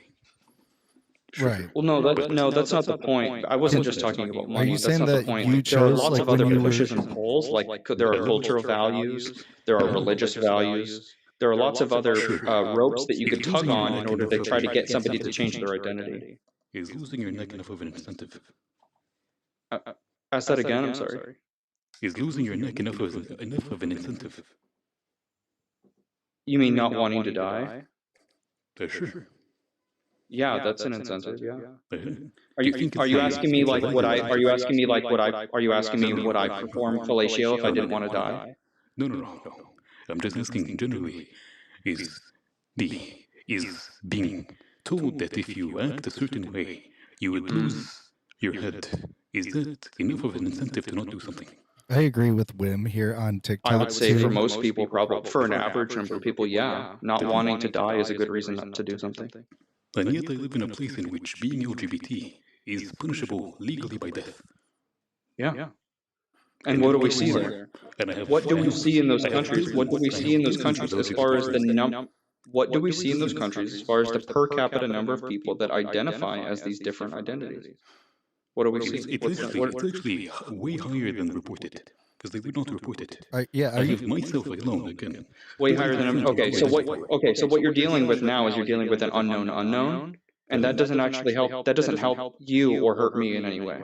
It doesn't. It doesn't. Not my point. It doesn't help or hurt your argument. My point was that even with threats of death, people are still finding themselves like even in a culture that is very, very against this, under the threat of legal action, under the threat of death. Right, but look at the country's fertility rates. Look at Muslim majority. I assume you're talking about This is where I want to jump in. Look at the Muslim majority fertility rates. And okay, this is where I want to jump in. Garbanzo. Hold on a second. Muslim majority fertility rates are going up, and Western more diverse secular nations, their fertility rates are going down. Okay. So yeah, I don't think this argument helps you. Why? I don't think this argument helps you. Here's my question though, and this is okay. So like based off of one axiom. Hold on. Muslim countries are on average way poorer than Western countries. Do you disagree? Hold on. I would agree. Poorer? You mean like the average? Yeah. I'm muting everybody here because we're not getting to my point, which was also Wim here, like mentioned it in the chat. Sorry, Ems, I had to mute you, just because I don't know if you could hear me. But what I want to know, Garbanzo, is why should we prioritize fertility rates? Like why? Yeah, I think everybody cut out for a second. I was saying that. Hold on. Can you guys hear me? A lot poorer. Plays a role in fertility rates. All right, sure. It can, yeah, for sure. Do you think it is? I don't think they can hear me. Bigger significance than them actively unaliving gay people. It would depend on the analysis. It would depend on the study. I mean, I'm willing to agree with you so you can continue your argument, but I think that it would depend on the factor analysis of the study that you're trying to do. Like for example, if we compare like the fertility rate of Saudi Arabia, significantly richer Muslim country. Do you know what it is? Than the average. Do you know what it is? I mean, I could look it up. It seems so the important. Okay, I need somebody here to let me know. 2.1 or 2.3. Oh, that's between 2.1 and 2.3. So it's around replacement. All right, are you guys there? You go to Saudi Arabia. Hey, everybody, pause for a second. Pause for a second, everybody. My question. Sorry. I understand that Ems is getting somewhere, and I understand that we're like framing this all on fertility rate. Correct? Why are we prioritizing fertility and birth rates? Because people being born matters. Okay. Does it matter more than a person not wanting to have sex? Right. So is quality of life? Yeah. How much does quality of life play into this? Like, is it better to have a higher birth rate or a higher quality of life? Is it qualia or quanti? Okay, so by the way, so you're saying that simply more babies means better? Correct. Above replacement levels. Even if like we take it to the extreme that like the quality of life is terrible for people, the fact that they're having more babies makes it better. So like, should we keep these people in like farms? Like slaughterhouse almost like type of situations. Why? This is actually a reductio is what it's called. It's when you take some it's a reductio ad absurdum. Something they're not talking about. No, I'm taking your point because you just said that having more babies is the point. Is that is where the good comes from, right? Because we're below replacement levels right now. Can I pose a hypothetical? Sure, yeah. And go ahead. By the way, the United Arab Emirates, again, one of the higher, like the richest Muslim countries, its fertility rate is actually lower than the US, and they do have capital punishment for being gay. But anyways, it's 1.2 per woman. Are you guys getting the echo on YouTube? I don't have an echo. No, they are on. It's my. I have way too much going on for audio here. That's why. Did you at least catch what I said? I did hear what you said. Yeah. So just so I can like end this point of the discussion, we have an example again of a country that culturally, financially, and legally heavily de-incentivizes being gay, and yet the replacement rate, the birth rate is well below replacement, and even below the US. But I'm just gonna diverge from that. Is again, if you had a woman who was not attracted to men at all and had no interest in having sex with them, and one random man, I'm assuming you know where I'm going with this, and the guy wants to sleep with her to reproduce, to repopulate the earth, and she's very against that, and she doesn't want to sleep with him. Is he allowed to rape her? I'm sorry, I don't understand. What was the last thing that you said? I didn't understand your question. Is he allowed to rape her if she doesn't want to sleep with him?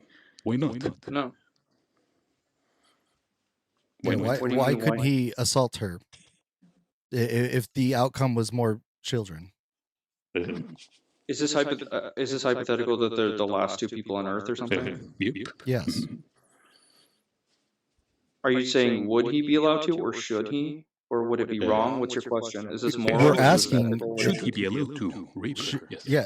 Is it? Should he be allowed to? There's no. Would it be? What do you mean? Should he be allowed to? Would it be better for him to assault her without her consent, or to respect her wishes? Well, rape is wrong. So, okay. So no. But if there's only two people, and the only way that they can continue the species, you're inferring that assaulting her is the right thing to do. No, that's ridiculous. I never inferred that. Okay, then how are you making this argument? Because we're talking about legislative, and this is a multi-factor analysis. We're talking about legislative or cultural or religious or some sort of societal pressure towards normalcy. This is not talking about rape. I gave you a very, very solid example. That's so disingenuous. It's ridiculous. This low IQ argument. I gave you a good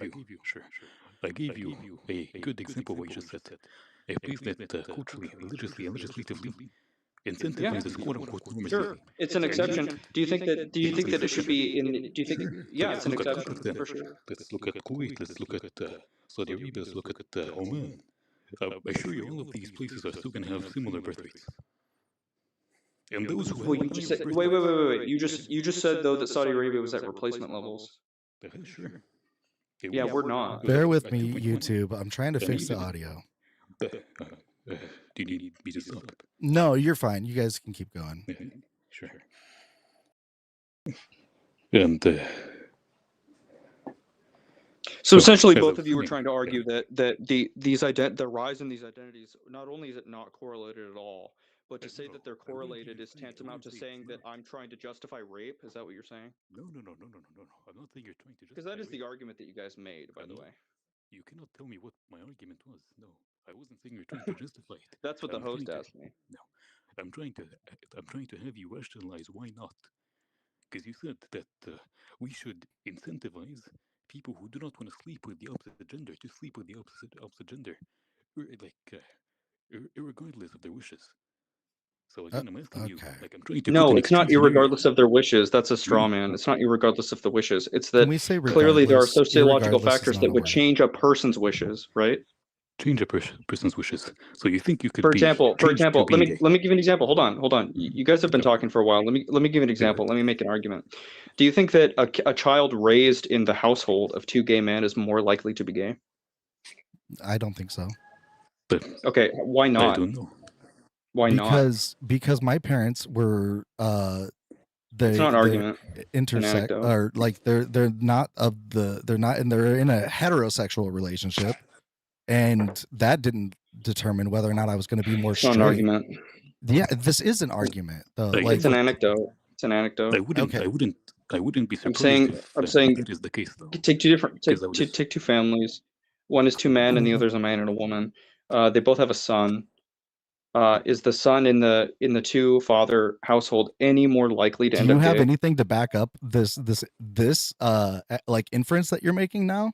It's a question. Okay, so I would say no, because like I don't have. I would ask you to one prove of the children. One of the boys we know for sure. Do you have a number on same-sex couples and whether or not like that has raised the like possibility of their child? Are you going to let me make the argument? Being LGBTQ? No, because I want to clarify. I want to clarify this. Okay. I'm just trying to figure out what your argument is here. All right. Are you? I asked a question. I haven't made an argument yet. I asked a question. I haven't made an argument yet. All right. Well, I do have plenty of other people in the box to talk to. So, do we want to actually have a good discussion on this or not?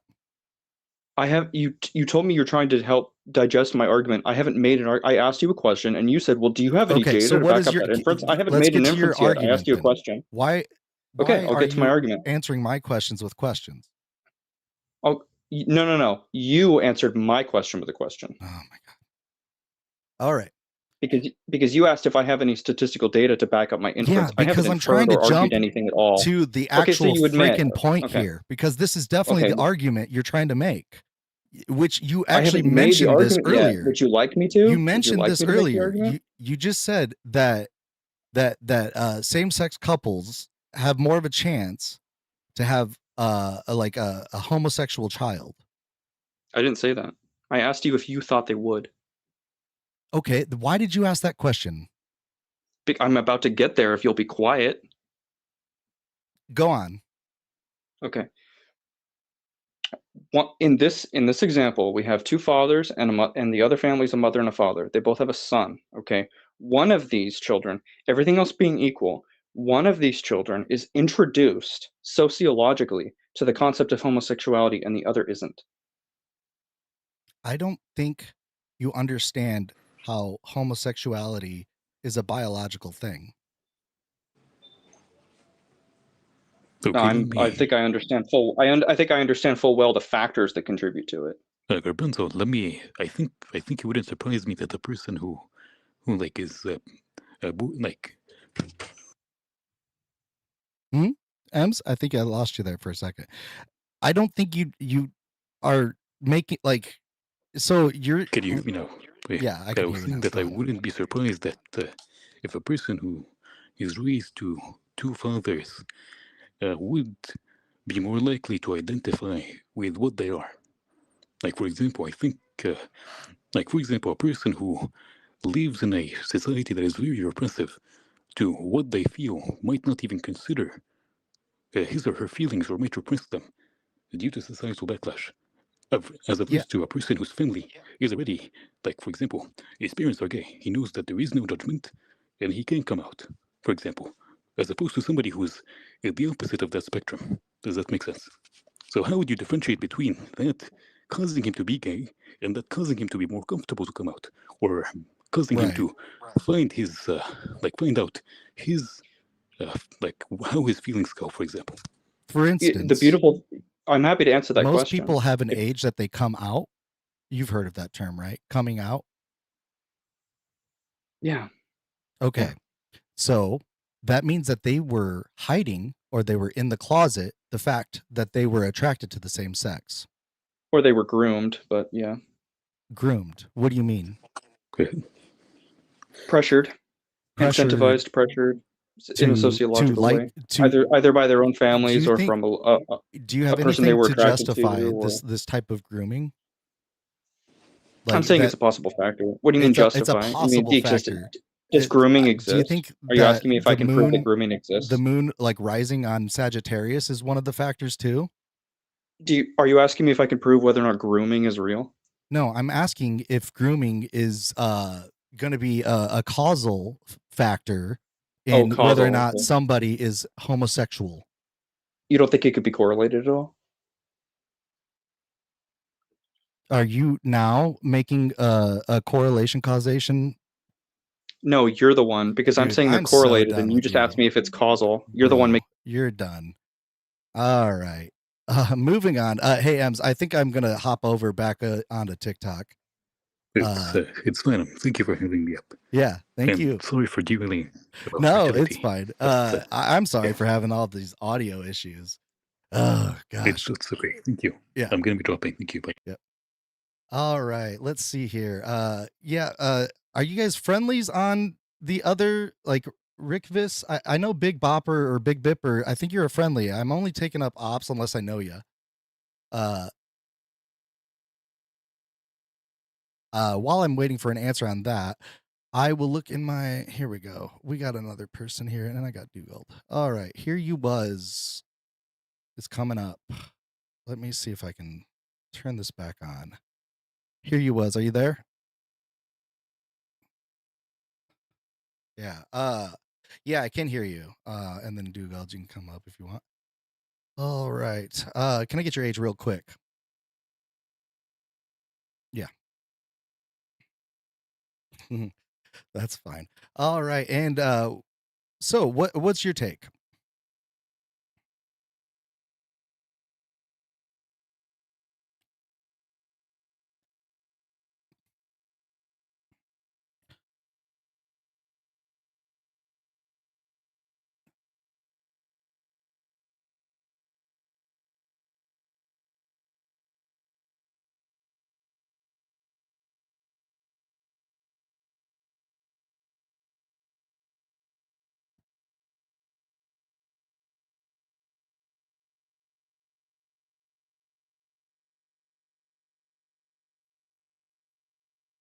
Was proved. You don't take actions. It's not a fact. It's just you're looking at statistical data that could mean absolutely nothing. That's just how statistics works. As far as whether or not, God, so many issues. The increase in LGBTQ, I would quantify it more as being visible as opposed to not existing and being more socially acceptable. First off, I mean, these people have lived that way since the beginning of time. It's never really affected birth rates or anything like that. Right. And you're talking such a small percentage of the population, probably wasn't even going to, was actually probably less likely to procreate before, because now gay men are having kids. And before we were not having kids 20 years ago. I promise you that. Right. I would have had one. With like the help of surrogate mothers and just IVF in general, a lot of people are able to have children that were not able to in the past. And let alone adoption being possible now, just gives better homes for a lot of children, for Christ's sake. Yeah, I don't know why we should be focusing on birth rates and fertility rates when people like kids are aging out of adoption. And we can actually sorry guys, I'm getting a lot of background noise. I'm just gonna mute you real quick. Get in my car here. All right, I just want to mute you real quick just so I can make this point though. Like there's countries like the Netherlands that and Australia that kids do not age out of adoption, and actually adoption is like not even a thing. I think there was like only 18 kids that were technically up for adoption and then adopted in the Netherlands last year. It was something like extremely low, and that is due to things like social safety nets, like the affordability of having a child, the ability to provide them with adequate health care, and so on and so forth. And actually, I would say that number is a much more like powerful number than this weird correlation that the rise of acceptance of the LGBTQ like lifestyle or whatever you want to call it, like just LGBTQ people being more accepted in society being the problem here. I would say that it is much more important to look at these things like adoption rates and things like social safety nets. Yeah, schooling, safety, childcare, healthcare, all of that is way more. And we can see this. Like if that were the case, then adopted children, like we wouldn't see these numbers like in such extremes. And that's because like people are more willing to adopt a kid if they can provide, adequate healthcare and so on and so forth. Would you agree? Here, sorry, I'll invite to unmute.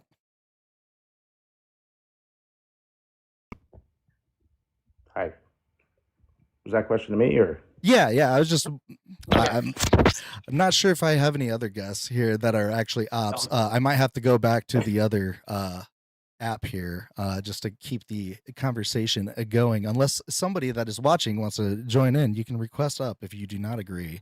I know there was a few people here earlier that were trying to get in, and they weren't getting up because we had a conversation. Go on. Yeah, and if you got to jump or whatever, that's fine. I mean, the majority of my points I think I made. One of the big things, and I totally agree with what you just said. I mean, we know that people are putting children off later in life now. Couples like my sister, who's even in good places, they're having like less children. Instead of having like 4, they have 2. My dad's family was 10 kids. It's the question for me, though, at the end of the day, is it something we should actually be concerned about? Because not to just how long ago were we concerned about overpopulation? And could, in my mind, biologically speaking, if you see humanity as a living, organism like any other ecosystem, that it's just kind of a natural part of our ebb and flow to self-control our population without, going to war over it. It may be, It seems like if we try to correct things, we make things worse. Just like the Chinese did when they did the One Child, One Policy Act, they're even more being hurt by this decline in population now, that wasn't because they tried to helping. control their population. Correct.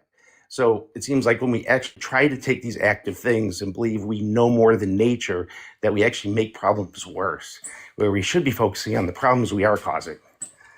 Good point. All right. I do have an an opposition or opponent here, I guess, or whatever you want to call it, on the other app. I'm going to have to drop everybody on TikTok. I do appreciate you coming up, though, and sharing that with us. Here you was. And Dugald, sorry. If you want to try and get in on Video Ninja, type in the URL. I'm going to disconnect you guys. Appreciate you. Good deal. Thanks, man. Good night. All right. Let's go over to Rick Viss here on the good old Video Ninja. Rick Viss, are you there? Yes. All right. And can I just get your age real quick? 36. All right. And what's your argument or what do you want to bring to the table? Well, first, here? I just had a question. Would you say that there's a difference between gender and sex, or are they tied? Hold on. Sorry, I gotta change up a few things here.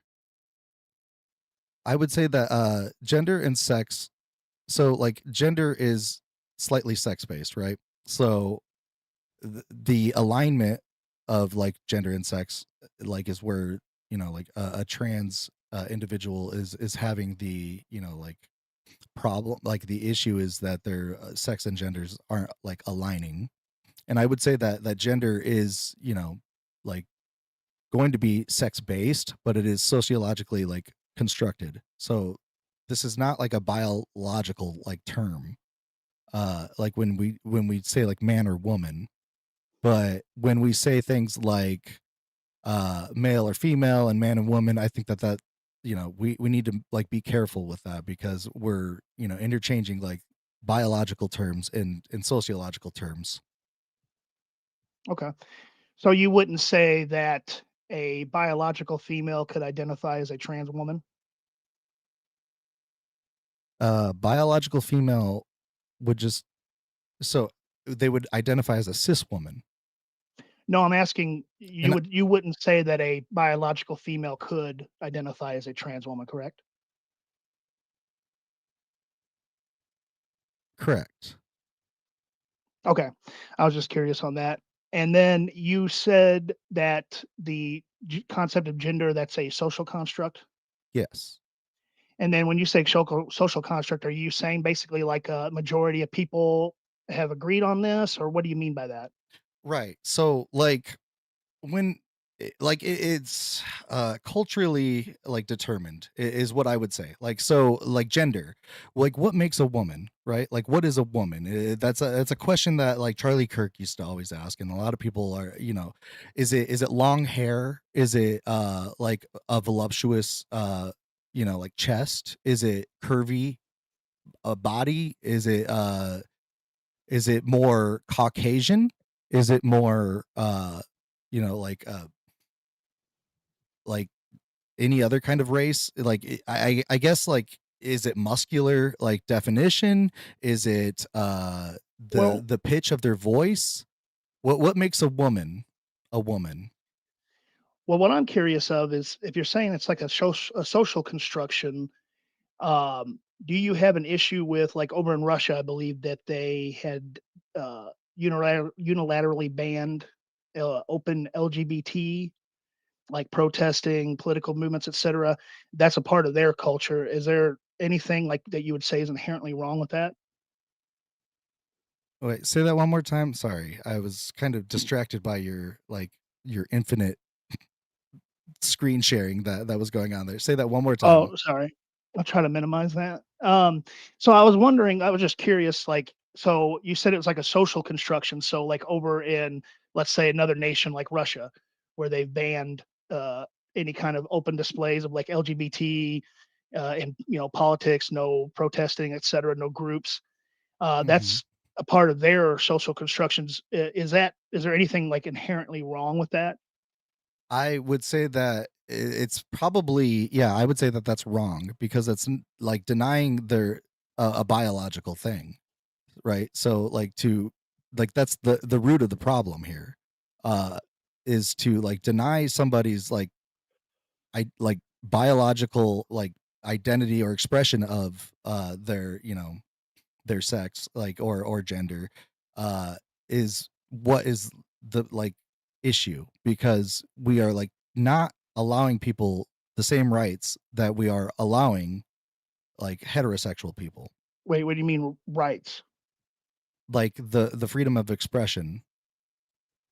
Is that a social construction?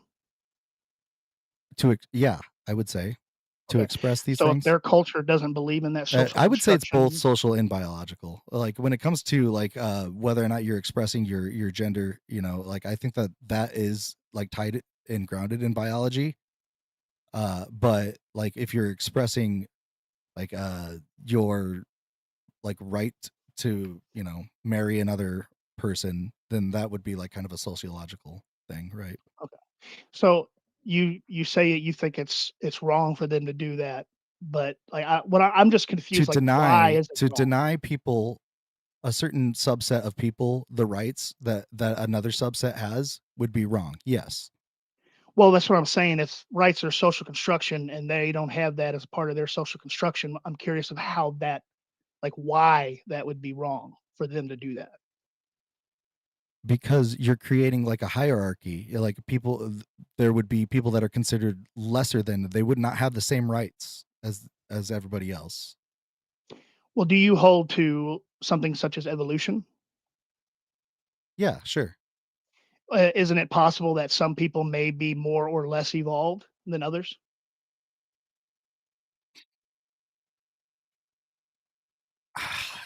I guess that would be an interesting way to frame it, but I would say no, like that it like more or less evolved. I don't really know what that means, I guess. Well, I guess basically just differences in evolution. Like, is a So, dog more evolved than another dog? Like, I guess I don't well, I guess understand. it depends on how you define, like, I guess the traits Because if of. something works, right, like then why does it need to evolve? Well, I don't know. Like why That's do the we whole have like point of protozoa evolution. still? It's random. We have like very similar single-celled organisms that relate to the first like signs of life that we can, that people that go with the evolutionary theory would say like, yeah, if something works, then evolution is just going to keep it that way. Like that's Well, for why my certain things like have lasted over millennia and other things are kind of a newer uh I guess uprising or like something that we've noticed. well, for my understanding, when it comes to evolution, I guess it basically species, animals, creatures that reproduce are.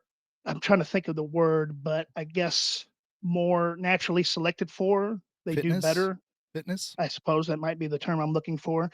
And my concern, I guess, would be that if two people are engaged in a homosexual relationship, that they can't reproduce. So under Why? evolution, wouldn't that be a problem? With Well, I don't. with like a surrogate, they couldn't reproduce, they couldn't have children via Well, they can't IVF necessarily with the reproduce themselves like with okay. each other. So but we do have technology, right? Yes. That can allow for such things. Yes. Honestly, if you ask me, it just takes maybe a few drinks and some friction. I'm To get a just surrogate. saying. No, I'm just saying like if a person wanted to reproduce and they were fertile, then they could just do it. Like, you don't have to like want to do it. Like ducks, for instance, like it's a very painful thing to try and reproduce. It doesn't have to be pleasurable, but it is for humans. So now the like whether or not they can doesn't mean like whether or not they should. Okay. So or would you shouldn't, say, you know. hmm okay, would you say that maybe it's a possibility that through natural selection and evolution that people have evolved, like the idea that people have against homosexuality is just a trait that they received from mutation? That They're just no, they're just basically evolved to think that way? I don't what? That people not accepting homosexuality are evolved to think that way? Well, yeah, because everything that we think, right, is just mere chemical reactions in the brain, correct? Okay, so I would say that evolution gives people the capability, but now we are like leading into more things like as a population, right? Humans, I would take as like a population set. And that's where like evolution kicks in, right? It's not of the individual, like my friend Gaster was mentioning earlier on the TikTok chat. Evolution applies to a population. What are So populations made out of? individuals, right? Yes. But when we look at something like a species, we don't just take one like single individual of that species and compare it to another individual of that species and be like, okay, you know, this one's more this species than this one, right? They're both the same species How do you know? because we have determining factors. Such as? The things that classify what a species is. Okay. Like, I mean, I guess I can look up determining factors for a species. Let's see. You know, I think there's like phenotypical factors. Was it phenotypical and genotypical, I believe? Let's see. Let's look it up here. Genetic compatibility, geographic isolation, environmental tolerances, and niche specialization. Okay, so now I've answered that question. So I would agree with that. Those are factors right there. Okay. So now, if two individuals of a species are taken and compared, how can we tell that one is more this species than another? Like it doesn't make any sense, right? When you think of it this way. Well, it seems pretty arbitrary when you define what a species is, because if you hold that a certain amount of mutations, then after a certain amount of mutations, then we just arbitrarily delineate where a new species begins and an old one, or from the new species emerges from the old. It seems fairly arbitrary. So But like why couldn't somebody, let's say like over in Russia or somewhere, couldn't they arbitrarily say, okay, these people, they've evolved to have these certain homosexual tendencies, they're no longer a part of the human species? so then they would be a different species because of their homosexuality? If they determine that. I think that the like prevalence of such a thing would be problematic to this. Like, so what I'm saying is that like it's not that we see more like people that are homosexual in an area because of their evolutionary traits. It's because well, it's biological, right? Right. Yeah. And whether or not they come out and they feel comfortable expressing that is not biological. So you're like confusing the two. Confusing what to? That you're making this like this idea that since species are arbitrarily given these different factors like genetic compatibility, geographic isolation, environmental tolerances, other niche specializations like the ability to to raise a child within a womb, like that would like consider like mammals. That would make what mammals are. Is mammals a species? Or well, I mean, like, and some mammals can. I'm trying to figure this out and say this to you in a way that is going to like come across as to the point.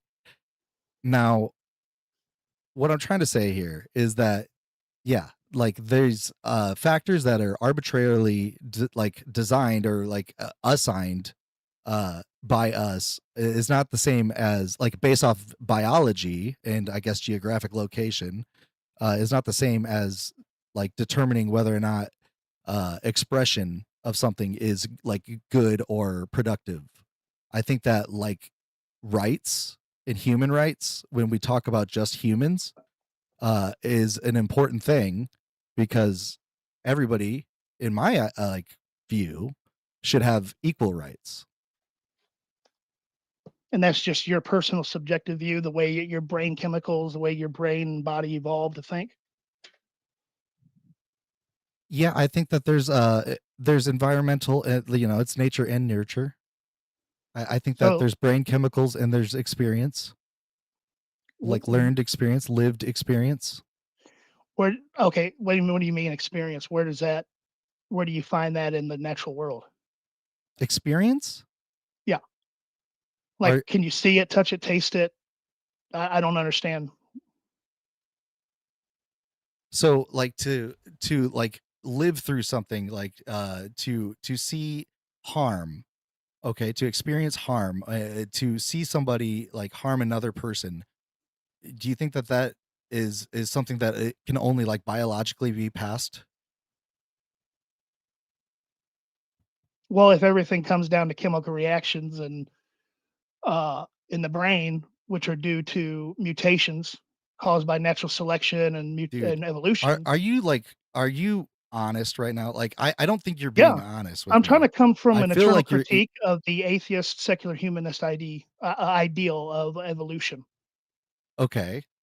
So you're saying that experience is something that humans just like or atheists like can't justify? I don't know. That's why I'm asking how you guys justify these things.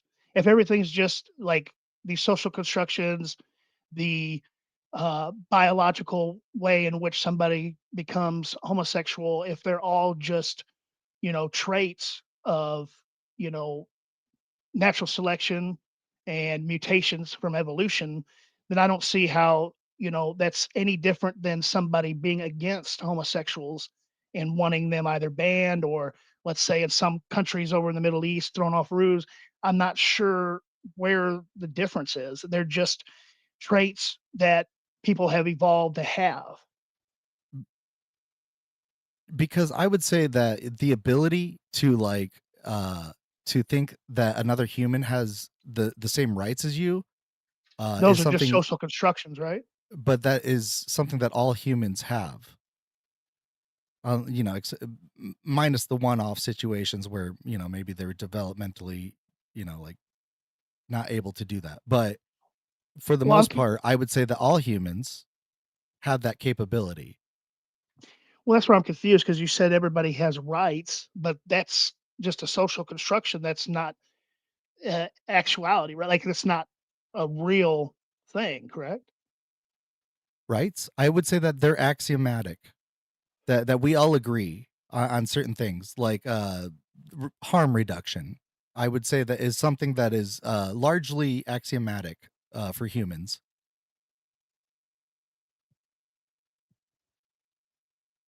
That all humans agree that we should probably not harm each other for the most part. So then would you have a problem or see a problem with it if all humans, or at least most, agreed against homosexuality?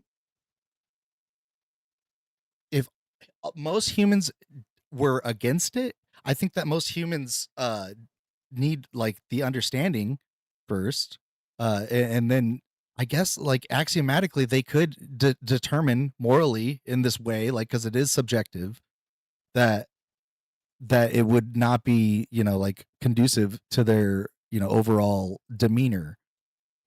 So you said all humans. So what So if we just most narrow it humans, down okay, to like let's a look at it in a specific different way country? here. Like if most humans thought it was good to commit schmurder, does that now make schmurder right?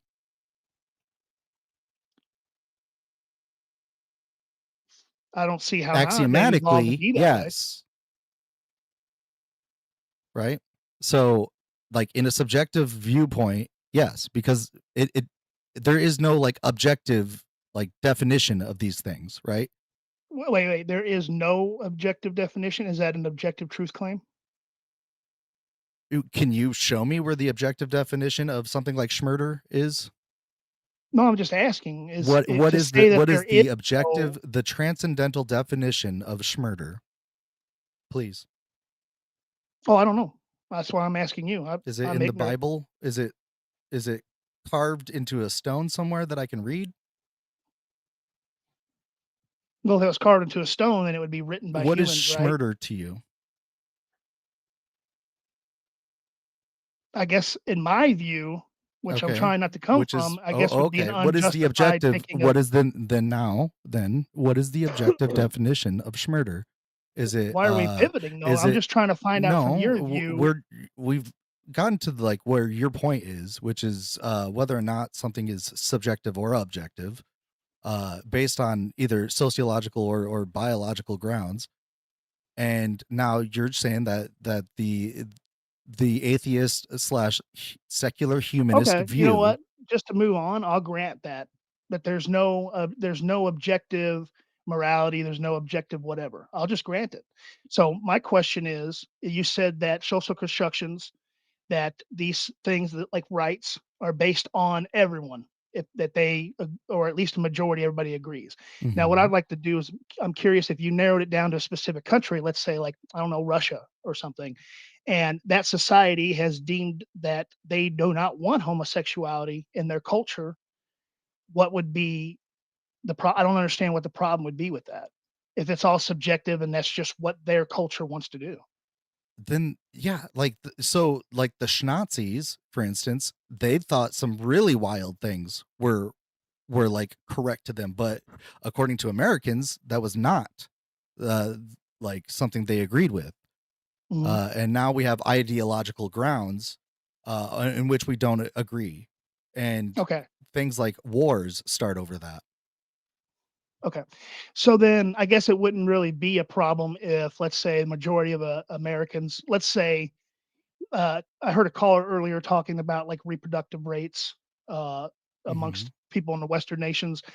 From my understanding, I could be incorrect, but just assuming that I may be correct, that people who are like, let's say, more atheistic, people that accept homosexuality versus like you would probably say Christians don't widely accept homosexuality, I would presume the reproduction rates of Christians are usually I would ask significant. you, like, I don't know, a lot of people that call themselves Christians don't even read their doctrine. So I don't think anywhere in the Bible does it say that homosexuality is bad, like other than, weird like translation errors and maybe like referring to something other than what we consider now as homosexuality, like Well, I don't domestic want to go partnership. necessarily down that trail, but I would probably say that the holistic approach of looking at the religion, it doesn't just come down to just the Bible itself, because when the church began,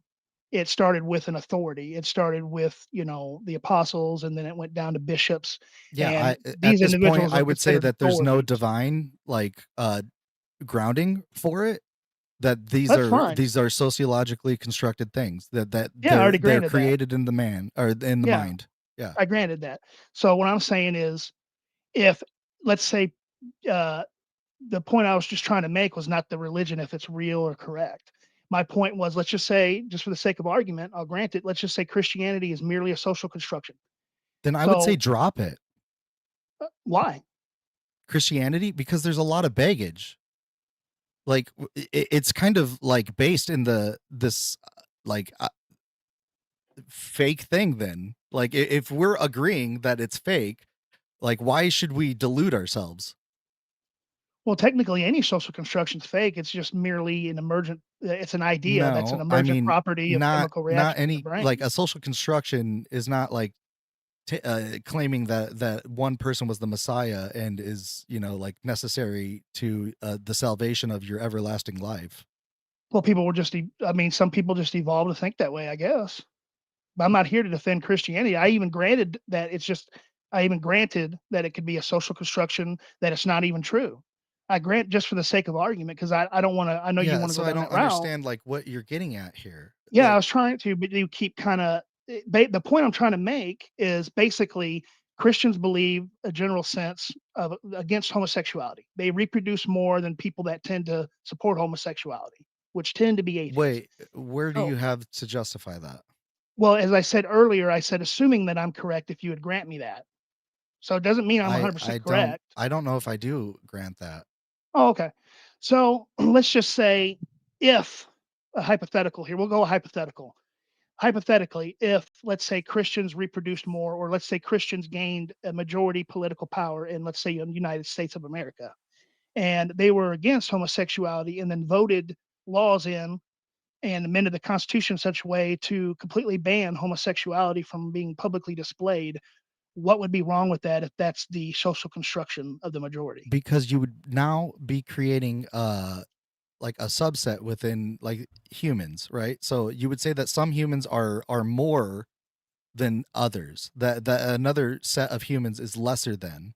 So like to put this in another way, if you were like of a darker complexion, uh and another person was of a lighter complexion, what's like in sociologically they consider the darker complexion better, then, you know, like, do you think that it's okay that there's this hierarchy? Personally, like personally, do you? Well, Because I don't think like creating the hierarchy is a good thing. I think that people deserve equal rights.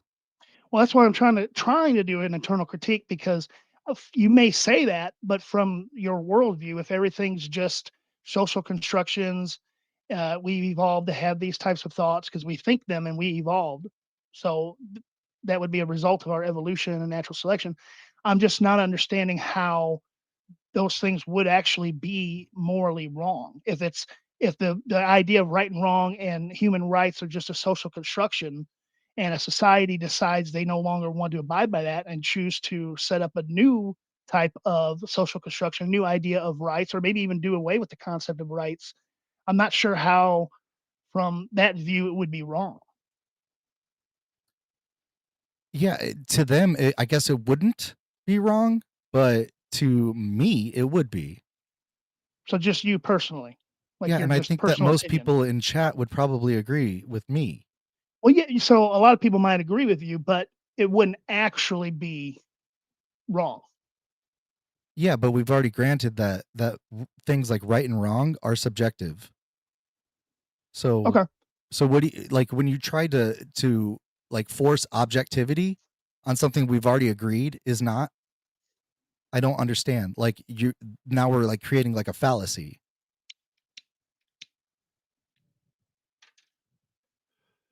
Well, I'm just trying to. Do you get like where I'm I think I see like what you're saying, that I where my granted that there's confusion no. is? What you're saying, if I'm understanding correctly, is that basically I granted and agreed for the sake of argument that there's no objective truth, and then saying that something is not actually wrong would be Yeah, an you're trying to objective truth force claim. an objective like standpoint now.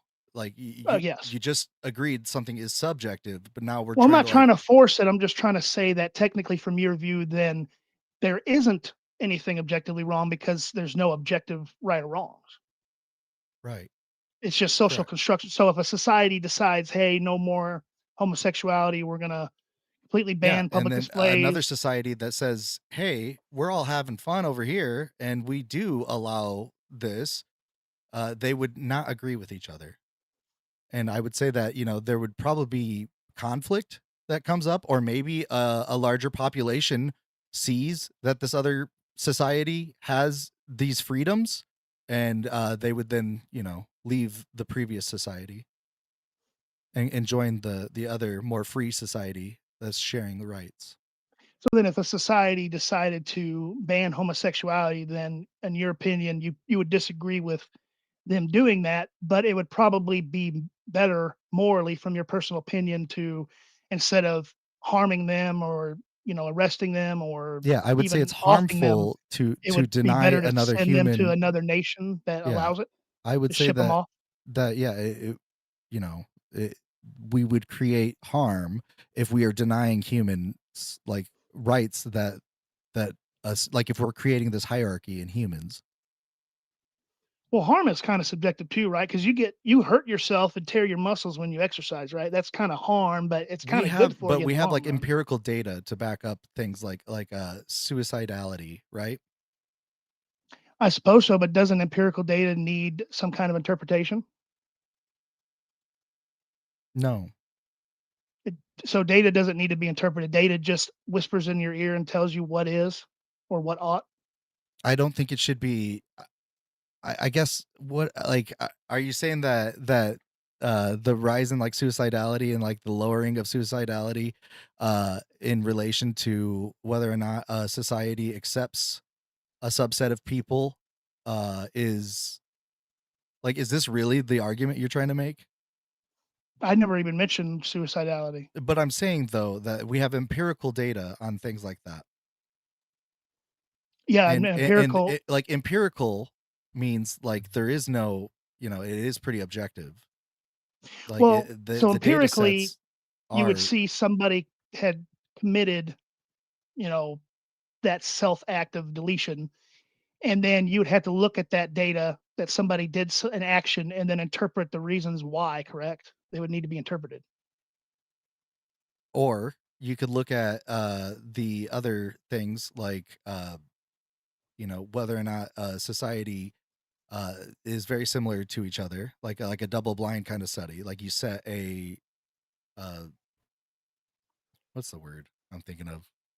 Chat, what's the word? Where you set the like bar, I guess, and But uh setting the bar is also subjective, right? That's people doing yeah, that. They're but deciding that's how you arbitrarily. create the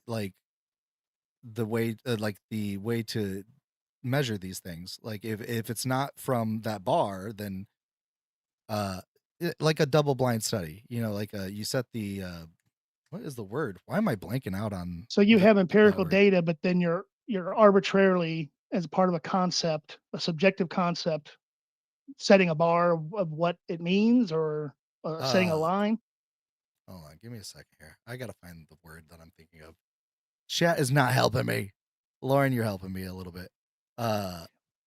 Well, I guess kind of my point is that I'm trying to get to. It just seems kind of contradictory that if, under your worldview, if everything's socially constructed, and if socially we as a nation decide, you know what, we're just kind of sick and tired of this homosexuality stuff, we're gonna just abolish it. We're gonna make it illegal. We're gonna make it criminal to do so. That technically, from your view, there's actually nothing really wrong with that because Again, everything's subjective. what do you So, mean by nothing really wrong? Like we've already well, it's all agreed subjective. that There's nothing morals, objectively wrong with like it. terms like right and wrong, are subjective. Yeah, exactly. So we could just do that, and from your view, it would just be not that big of a deal. That's just what society wants, right? Yeah, I would say that is something that like a society would want, or like it would be uh related to like whatever that society, if that's what they are trying to. And if another society did want to have equal rights, then there would be a conflict, right? And like I said before, that people from this other country would most likely, just in my own view, just from also, like we've seen that people enjoy having rights, that they would probably go to the society where they get more rights than stay in the society where they don't. And then rights are subjective, so it's just somebody moving from one place that they don't like, or, well, yeah, Yeah, just that they don't sure. like or Yeah, prefer to another place they prefer. sure. Okay. Okay. Okay. So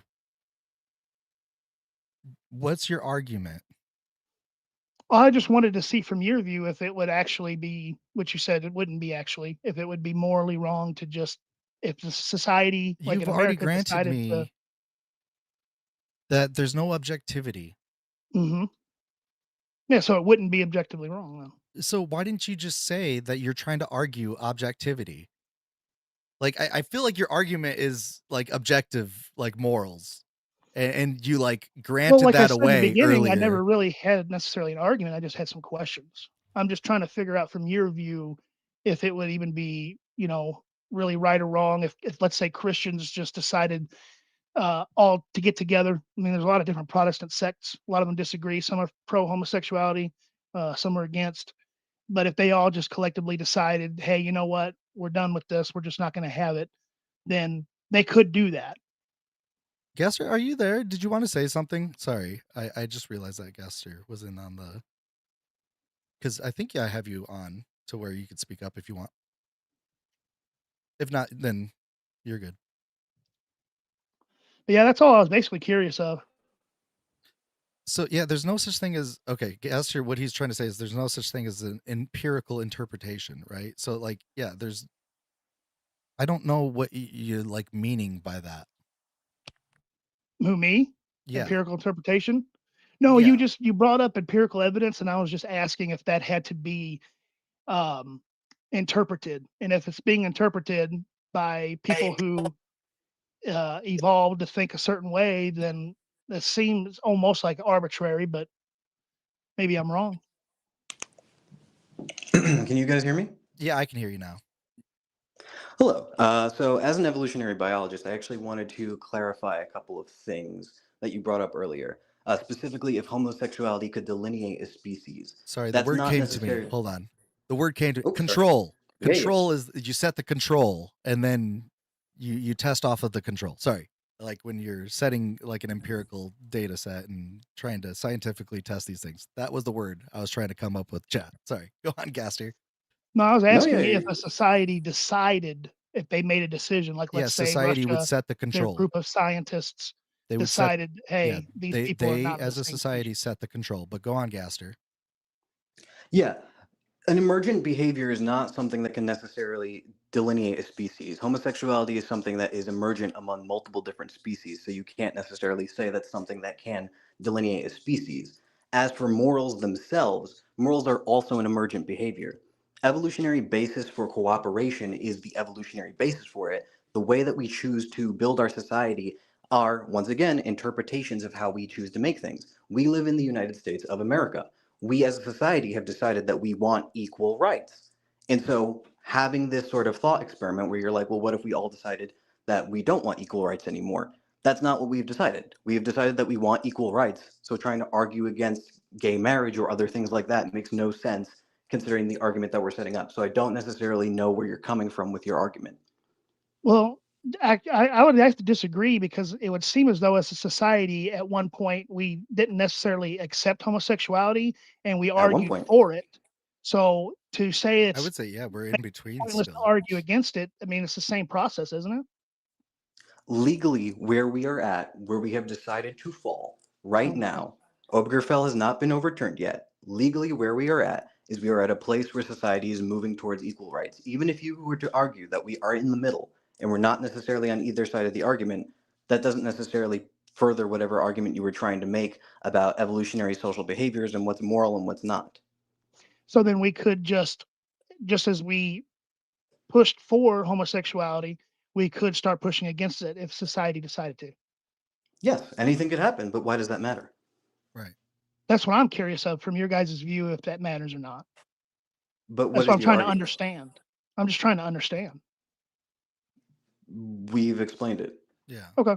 Yeah, there's nothing technically morally wrong because morality is subjective and okay. Well, I feel like your initial argument. Yeah, sorry, Gasser, I didn't mean to talk over you. I feel like you came in wanting to like argue objective morality, or like argue against like the atheist or the secular human like perspective, and then you granted that away. So like you granted your argument away, and then it was just like now you're just trying to understand. Well, because we started pivoting into like Christianity and objective morality and stuff like that. What I just wanted to do was, as a Christian myself, I just wanted to understand your guys' perspective, try to get an understanding. So when you say there's nothing technically morally wrong, I would push back against that. I would say that these are things that can happen. It has nothing to do with whether it's morally right or wrong. These are just directions society can take. Right. Yeah, and that like it morally right or wrong would kind of, it would be axiomatic to whether or not like they agree on certain things. So overall, like if harm reduction were something that all humans like were agreeing upon, then I would I would assume that, you know, equal rights would then be the direction that they would want to go in.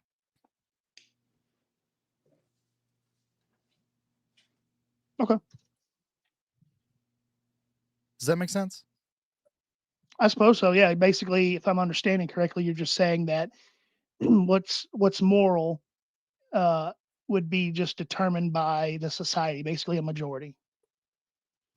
It's subjective to the individual, but like overall, like when you get into like laws, like if you want to create some sort of objectivity, it's possible with things like axioms, like agreeing on something. If everybody agrees that wood is something that comes from a tree, then now like that's what we're going to label what wood is. Like it's based off of these axioms, right? Like language, like that's another social construct. Okay. Yeah, mathematics, a lot of things are expressed in these ways. Okay. We just label things based off of what we agree are these things. Okay. Yeah, I was just curious. I know people were in the chat were calling me stupid, but I was literally just curious on your guys' perspective. So I don't know how that's stupidity. I'd say it's ignorance, maybe, but they're soulless, evil, terrible people. No, I'm just kidding. They're all right, I guess. Some of them might be, you know, bad in my subjective moral opinion. Yeah, I was about to say subjectively. Okay. All right. That's what I was curious of. Thank you. Thank you. Appreciate it. Any last thoughts there, Gaster? Oh, nothing I would say here. Yeah. Thank you for coming up and kind of clarifying that, because I don't know what it is. I think it's my issue with sound that I've been dealing with all day today that has thrown me off and like distracted me from my actual arguments here. But I appreciate when people like yourself come up and actually back up what I'm saying, because it's very validating. Oh, trust me, it's not out of the goodness of my heart. My day job is an evolutionary biologist, so I just could not sit back. Thank you for not caring about my personal feelings. Trust me, that was more for me. All right, man. Take it easy. Goodbye. Bye. Mm-hmm. All right, everybody. I out of guess, I think. Yeah. If you are interested in coming up and discussing, I'm probably only going to take guests from TikTok just to like kind of fix this sound issue in a way. Otherwise, yeah, it's just not going to work trying to get people from TikTok to talk to people from Video Ninja. So the box is open if you want to come up. Otherwise, if I don't have any more guests here for a little bit, I'll probably close out the show. We've had some good discussions here. I thought that the direction that things were going to go was more so like pride and pride of like the LGBTQIA. Like I was really framing this more around like, should pride parades and Pride Month be a thing, and do you support it? And when I heard what these guys were getting at, it got into more of a like natural law sort of argument, and that's where I would have to stop you and ask you like, what do you mean by natural law? Because then they want to get off on these tangents where it's saying like, you know, if you were trying to reproduce, and it's like, well, what's stopping a fertile male or female or whatever from reproducing, you know, like with technology? If you have IVF and you have surrogates, I don't understand. Lauren said, "No, Ben, it just went straight to forced reproduction." Yeah, seriously. Yeah, it did go straight to like forced reproduction. Gaster says, "Natural law is what most default to when they don't want to go a mask off as bigoted immediately." Yeah. I get it. Like Thomas Aquinas was somebody that tried to say things like natural laws are where things are grounded in, and that's how we can justify like the divinity of God or whatever. I would disagree with that because of simple quantum mechanics and uncertainty, that nothing is rigid. So we have probabilities, and things that set laws are just like what is most probable compared to like what is least probable. And these probabilities, most likely, like for instance, the first law of motion. It's possible, according to quantum mechanics, that something could break that law, but it is probable that it wouldn't, right? And we cohere to what is most probable. Things aren't rigid because that's magical thinking. We have gotten past that at this point as humans. We realize this like with the ending of A Clockwork Universe. We at one time believed that the universe could be like tracked backwards and forwards like a clock. So when we come up with things like the rigidity of like laws, and we deny things like the nuances that come up from the probabilities, and the non-zero possibility of other things happening like uncertainty, we are denying ourselves like the ability to consider that like extra little bit. So like by having these rigid laws, we're kind of holding ourselves back. And that's kind of part of like why I kind of don't really want to get into that, I guess, so much, because I would say that that's based off of Christian type of thought or like religious thought. Gaster says longstanding theories regarding black holes have new evidence that challenges them. Yeah, and that's exactly it. Like we have new information that changes our perspective and understanding of things all the time. And when we try and like assert things just off of faith, then we're holding ourselves back. And we've seen this over and over again. There's new antibodies that are out because of stem cell research that can possibly help fertility rates and birth rates. There's stem cell research that could help cure cancer, treat cancer. And we've been held back from things like stem cell research simply because of religious means. So that's kind of where my point lies, I guess, when it comes to that particular thing. I was really more so, like I said, I was trying to talk about Pride like month and like the pride of LGBTQIA. I thought that we'd get some Christians that would maybe say like, oh well, pride is one of the 7 deadly sins or something. But I guess that wasn't going to happen, and I don't think I'm getting any more guests. Which it's 5:30 my time. Lauren says the whole mindset of them thinking any of this is why we're not pushing more kids out is just nuts. Yeah, the reason why most people aren't pushing kids out is because they don't want to have kids. And the reason why they don't want to have kids is probably because they can't afford it, or it's not beneficial to their quality of life, or they simply don't want to bring another life into this world right now. That's possibly one of the answers, right?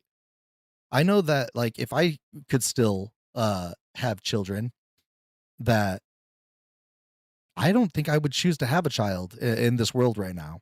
I would maybe want to wait a bit, see how things kind of shake out, because yeah, there's a lot going on. All right, everybody. I don't know who else is on. let me see. Do we have anybody that we can go raid if anybody's looking for a live to go on?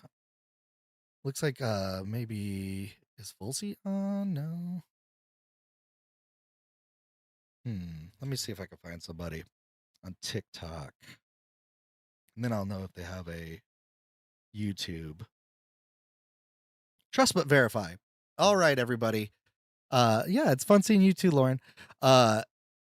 If you know who Trust But Verify is, it's Trust But Verify 2024 on YouTube. I will type it into the chat. So it's youtube.com/@trustbutverify2024. He has a very good live that I would say is probably going to be a little bit more grounded in arguments than mine was today, because I was very busy trying to figure out sound for everybody. And also on TikTok, yeah, Trust But Verify. If you want to go raid him, just say Benny Boy sent you. And yeah, that's all I got for you today. Pretty weird discussions, but I think that these are important discussions to have. So we'll probably pick up where I left off here tomorrow. In the meantime, I hope you all have a wonderful night. Good night, everybody.